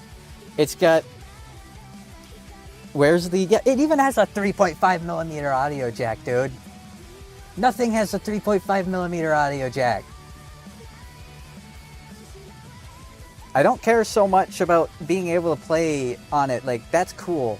It is a fairly heavy beast of a handheld computer that actually cools itself, dude. It's got dual SIMs. It's got really good connectivity. It's dust and waterproof.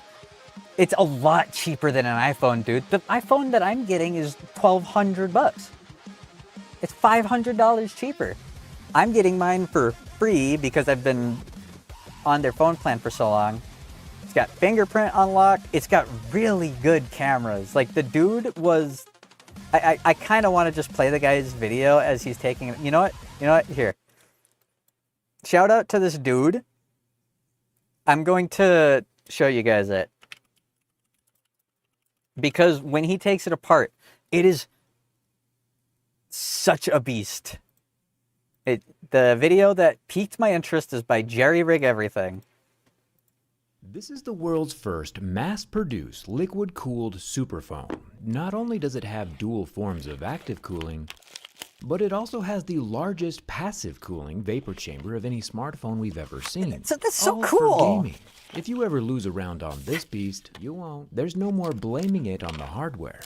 And the hardware looks It's a fucking amazing. sick looking. This is the Red Magic 11 That Pro thing looks in so silver cool. Sub-Zero. That looks like And the kind blue of circle thing you see on the back that, is like, the actual I would have visible been liquid from hoping inside for the in the liquid future cooler. when I was, When like, the phone is turned younger on, watching the blue Spy coolant Kids. gets visibly pumped around inside of the phone, distributing heat across the phone's back surface. Being a Red Magic phone, the internal cooling fan also got upgraded to 24,000 RPMs. This tag teams the Snapdragon 8 Elite Gen 5 to help keep it cool. Since the cooler you can keep your processor, the higher you can clock it. That's actually such a Alongside fucking Silver beast. Sub-Zero, Red Magic also has a black Night Freeze variant. I did get 2 phones just to show it off, but I only need one. And you know what that means. But yeah, I Hit the reached like out to Red button and Magic. Let me know your favorite I game reached and out to why down in them the comments, the first and I'll pick a time. random winner somewhere in I the didn't world expect a to give response. this No one ever gets a undamaged response the Night first Freeze time. to The for second free. time I did get a It's hard to say response, which the and 3 different I cooling systems is am doing set most to, of the like, work. I'm basically hoping they're throw all their paired pitch. together, as in So the I'm going to water be loop is sending them using the whole internal thing. air I duct kind of as a already wrote radiator, out a but thing we'll where have I'm to like, check on that from the inside if here in this a thing second. is as strong Voluntarily as or it seems like it will involuntarily, be, if you catch my drift. if it can As of handle now, this Red the Magic 11 computational Pro is the load most of powerful being used smartphone as a on the streaming planet, computer, and it's time to get while your durability actual tested. computer handles everything else, Unfortunately, though, it looks especially like in the world's regards most to powerful smartphone has a VTuber screen stuff, that scratches at level only 2 with deeper $750. grooves at level 3. It's That is until you remove the pre-installed screen protector. The really nice underrated feature of these Red Magic It is phones an is that they are insanely totally flat. good No tool camera shelf, no for camera people in the bumps, VTuber just a scene, pure, because smooth, that's what I see all the unrocking, time uniform flush panel on from the back. newer people who It's want to be kinda refreshing. VTubers. It's We like, also see hey, scratches at level 6 with deeper grooves at level 7. I You know, want to be a 6, 7, VTuber. How just much like of a the rig should I Romans set did. up? Right about here is What where kind of you an might start iPhone should I noticing get? something is How should I do different this? on Like, this iPhone phone. is the There is no standard front camera. for There's VTuber no hole punch, hardware. no dynamic And island, if you at want a least new not one iPhone, that's it's a visible. ass The load Red of money. Magic 11 Pro You could does always have get a like an 16 iPhone megapixel 11 hidden or under-screen an iPhone selfie like camera, X, protected by the like same slab of Gorilla used, Glass. but it's I'll not turn gonna off beauty run mode as since well, my mom and it's says I'm gonna have beautiful its own just how I am. problems. The Most camera's likely peeping up revolving through the around pixels, overheating so and it like does battery soften the stuff. So image if this textures a thing is little as with its beast algorithms. I of a imagine this beast would as it be a is, much better side-by-side fucking comparison sick. if I had some hair Absolutely or sick detail phone. to zoom in on. But alas, I look like a default NP. I want to go to when he 50 like megapixel, takes not it apart, touchscreen, because but then the But for the people who have that question for us, I'll grab my 32-bit Precision Toolkit collab with iFixit, link in the description, and use heat to soften the adhesive around the transparent back glass slab. If brute also force won't expect open the me phone, maybe to some probably finesse have a will. whole If you look video or closely, stream the bubbles inside nerding the out cooling loop about disband nerd into much technology smaller stuff, dots as the glass because gets too I've hot been to touch. This is definitely how in oil or contact wax with a will lot react of under heat, people so I definitely who don't think the dots are air bubbles. are in The tinted the oil groups back together again as the glass cybersecurity. cools back down. Red Magic says the Am I allowed to say internal that? cooling loop is Yeah. filled with an In the unfreezable cybersecurity silver-grade field, fluorinated liquid, who have which is good been for heat dissipation. letting me in on It's some good to know that very if you leave your phone out cool in the shit. snow, you won't be breaking any pipes. With the back glass entirely I am removed, everything absolutely still looks locked the same, down internet since the glass security-wise. is transparent. But if we remove the decal covering the lower half of the phone, we reveal the loop in its entirety. And I, for one, am surprised that Red Magic decided to cover most of this up. It's like alien technology in here, and at first glance, it That does is look such like a the loop cool- is using the air duct and cooling fan as a radiator up top, just like in a Like, gasoline-powered that shit is so vehicle cool, engine. man. I'm kind of extremely impressed. Apple's gonna go wild when they discover this in 10 years. I'll remove the 20 T4 screws holding down the back metals on the phone frame. I was a little too excited to find out how the cooling lube works that I forgot to turn off the phone. Hopefully that doesn't come back to haunt us later. I would make a terrible doctor. The top NFC pad and camera rings come off first, then the internal air duct, cooling fan, active cooling loop, and piezoelectric ceramic micro pump come off next. Like, the You thing, can that see the thing liquid is still spans the squishing inside the entire loops. length At of the this point, battery. we see where the ducting sits on top of the top-of-the-line Snapdragon 8 Gen 5, Yeah, and connects as right well to as where the fan processor. touches That's the vapor chamber on the backside of the battery, helping to conductively pull heat away from both objects at it the same time. single-handedly The red solves the gaskets biggest either in the duct problem are for with waterproofing. It using looks like any water degree is of allowed to mobile enter into the technology air for duct like high itself, but computational the loads, red rubber laptops, rims keep liquid tablets, away from the rest phones. of the phone's They sensitive get hot. electronics. The mesh over the air intake So the will fact help that keep this not larger only dirty has a debris from potentially entering really the air fucking duct cool itself, fix for while that, the red but gaskets is seal off the more main board and affordable keep it than protected. phones Kind of from ingenious. anybody The dual else. cooling loop It's circles so around cool. an 80-watt wireless fast charger, which I totally But I forgot wanted to even show that off mention, because since everything else in this phone is so cool. crossing my fingers, An it 80-watt would be really wireless cool. fast charger doesn't even Red register Magic, as if you're a listening, feature, even though that's I the main completely event on believe some that other as long phones. as We your can see stuff where the isn't tips of the cooling loop touches the metal ductwork. misleading whatsoever, It is just the tip, you however, have a which huge gets the market job you could done, tap into but I here. wouldn't mind seeing some more coverage in the future. The They pump already that do moves the like liquid is a advertising that's piezoelectric kind of ceramic anime based. micro pump down in the bottom Just corner. lean into it. This guy basically vibrates like a piezoelectric speaker, but thanks to the one-way check That's valves so in the cool. liquid, the vibrations act like a pump, moving the liquid around Oh. inside the loop. It's Uh-oh. kind of fascinating. Uh-oh. I think the stream got paused. No worries. YouTube's getting mad at me for showing someone else's video. Hey, YouTube. Up yours, buddy. Come on, hand tracking. Kind of going. Am I not back yet? Please ensure that the content owner has... What the hell? Okay. Hold on. Are you guys able to see me? Are we good?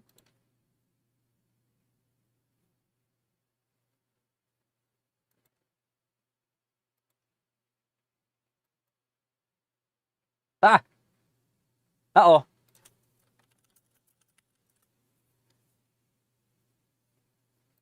It shouldn't say that.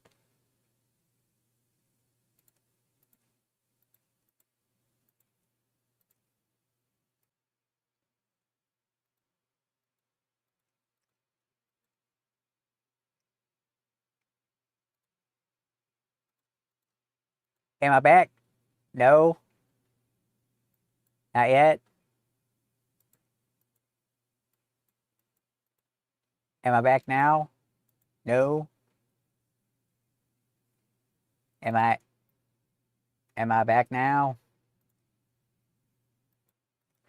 Hmm.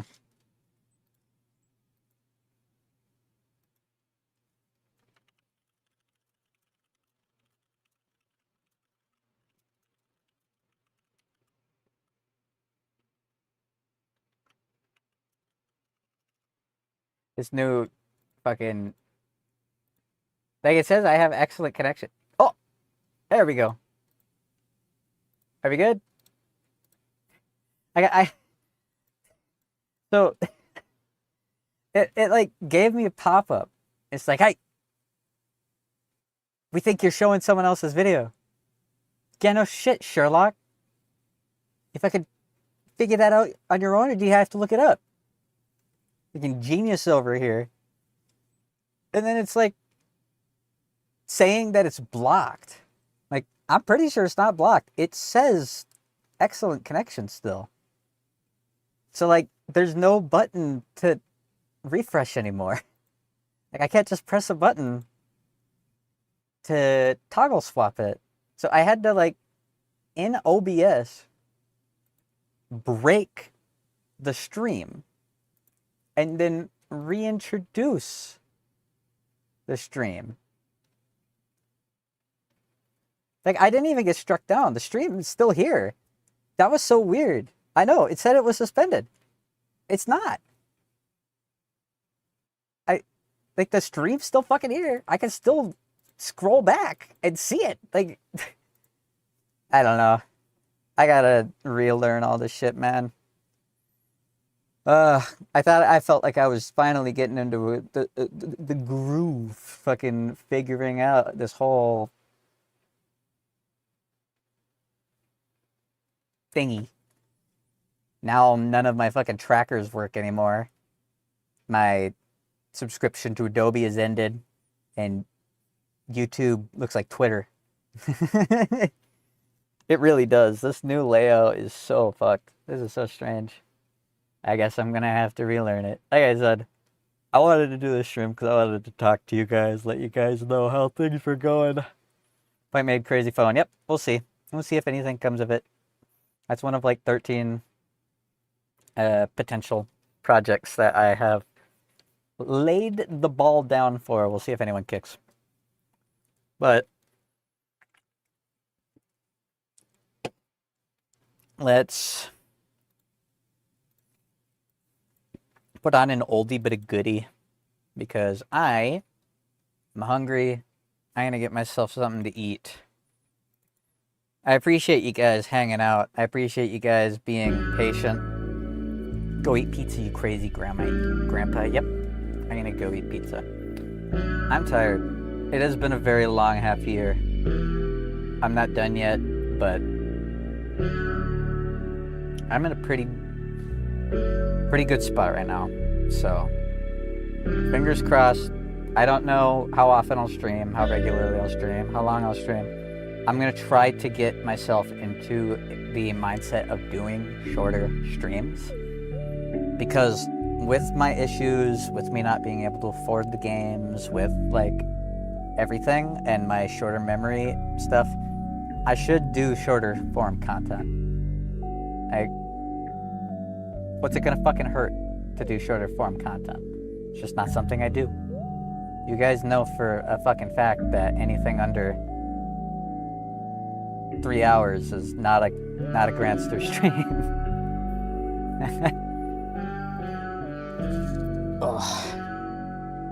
Once a month. I don't want to stream just once a month. I want to do stuff way more often than that.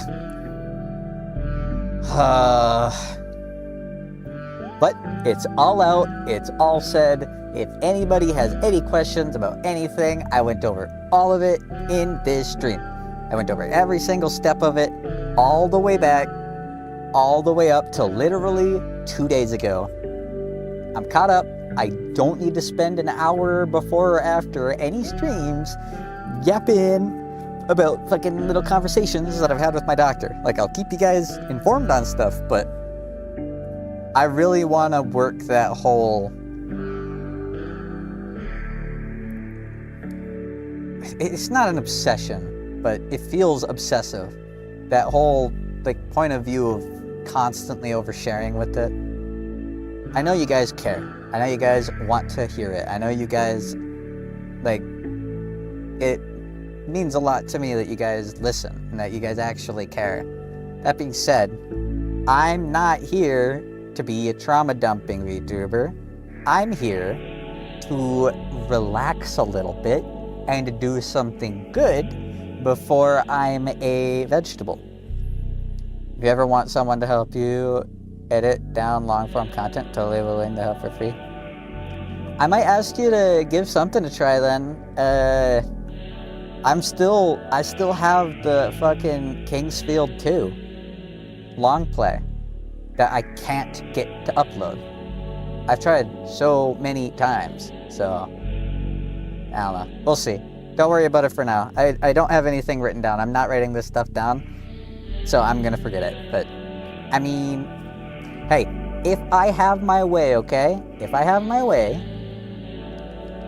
I will get out of this fucking god-awful debt, and I will be able to sleep, and I will be able to actually do things with my time.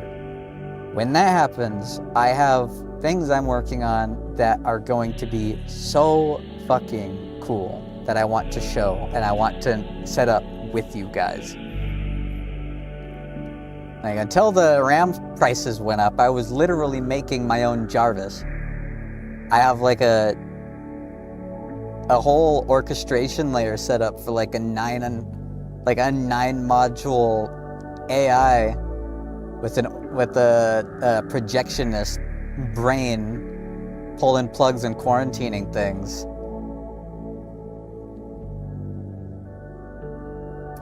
But machinery costs too much, and it takes so fucking long for anything to happen as is. You know, the PC you're building, yeah, did you ever get it finished, or is that on pause?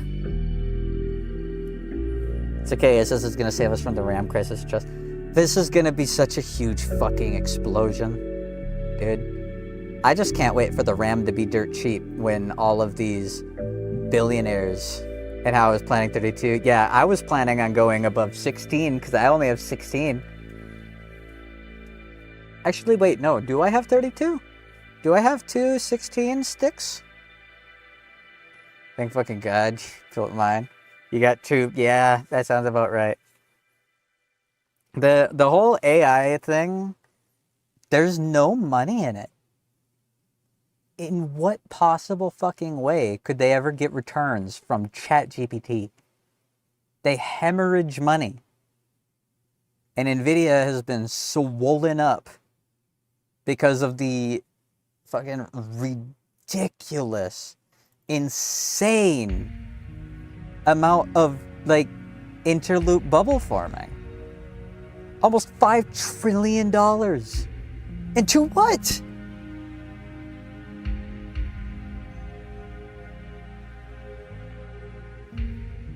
Well, the entirety of it, it's a bubble, quote unquote, but it's not that, because it was a bubble that was supposed to pop. It was. OpenAI originally existed as a non-profit. They changed to being a profit. Suddenly money's involved. AI is the big buzzword, everybody wants in. People start throwing their money in, big investments. Oh, it's growing too big, they're not gonna see returns, it's gonna fall apart. But they found a loophole to restructure it all. And because of the way that they were able to restructure the debt, because they don't have money. That's the thing that people aren't piecing together here. They don't have $5 trillion worth of gold bars sitting in a back room. That is all invested capital. That is imaginary. And the idea behind it is that the people throwing the money into it, it's going to have returns. It isn't going to have returns. Not to that degree. They're now hitting the real wall because they have now overbought the hardware. They don't have the resources to use it now. They can't get enough electricity to run it all. They can't get enough water to run it all. They can't use it. They have too much. They've signed into these giant big money-making things because by restructuring the bubble, they delayed it popping. And by delaying it popping, all the investment the previous people put in grew way past the popping point. And because of that, now everyone else is like, it didn't fall apart. I'd be a fucking idiot to pull out right now because it's gonna keep going higher. It's been continuously going higher for over a year, right? It's gonna keep going higher. No one wants to pull out. No one wants to say the word bubble. Because the moment one person admits it, the fastest person is the only one that's gonna have any money left, because it is going to fall apart and it is going to crumble and it is going to burn. I can only hope that it is going to crash hard enough to have like a fucking ripple effect on the housing market too. And when all of that happens, these companies are going to be desperate to make back any amount of money they can, because they are going to have literally miles of completely useless machinery. And the market is going to be flooded with RAM. There's going to be so much of it. It's going to be a haven for us. Until then, it just sucks. That would be beautiful. It's what's going to happen. It can't keep growing. It literally can't. The money going into it eventually stops. And when that money stops, they're not making returns, dude. I guarantee you, OpenAI has not made even $10 million from something that isn't a direct investment. There's no returns to be made. Oh, but we're going to use it for this, we're going to use it for that. And what if they keep finding ways to extend it? They're literally going to run out. I can't remember what it's called. It's some statistic. Like 80% of it is misaligned funds. They only have so much more before there's literally nothing that they can do. And already they shouldn't have been able to do what they did. They found a loophole meant for small businesses and abused it. It is going to crash hard. Already, some of the biggest investors are trying to find ways to make sure that when it does crash, they're not the ones that are shafted, like in the housing crisis or in the .com fucking crisis or any of that. But they've made it this, and it is strictly rich people swelling their money in the hopes that they're smart enough to pull out before it falls through. They will tell you that they have no intention of pulling out. This is the future. It's not. AI is not sustainable, not like this. It's marginal and is way beyond its margins. But it is literally crucial and NVIDIA's fault that it became like this, by the way. Once that first extension happened, it should have been like, ooh, this is getting rocky. Whenever someone pulls out, it's gonna fall through. But then like two of the biggest tech ones dropped their commercial work to like hard feed into this, and now it's like there's substance there. Any reasonable person wouldn't pull out now. I was thinking of getting a Switch or upgrade my RAM. We're at that point. As much as I want the RAM that I'd need in order to have my virtual assistant, I'd need a lot more RAM than what I have, and I'm not going to be able to afford that anytime soon. I can't afford a $20 Beyblade. Dude, there's no fucking way I'm getting my hands on RAM. But, all right. I'm not going to have like an outro and stuff because I don't have stuff actually set up. Thoughts on Valve's upcoming Steam Engine computer hybrid thing? I mean, it's cool. I'm not going to complain about new options at all. And I think Steam is definitely going the right path with it. 100%. But yeah, I don't have outro stuff set up. I'm not even sure the outro screen would properly work. I don't have the song set up. So I'm not going to be able to do an outro like I normally do. I'm just going to cut it off.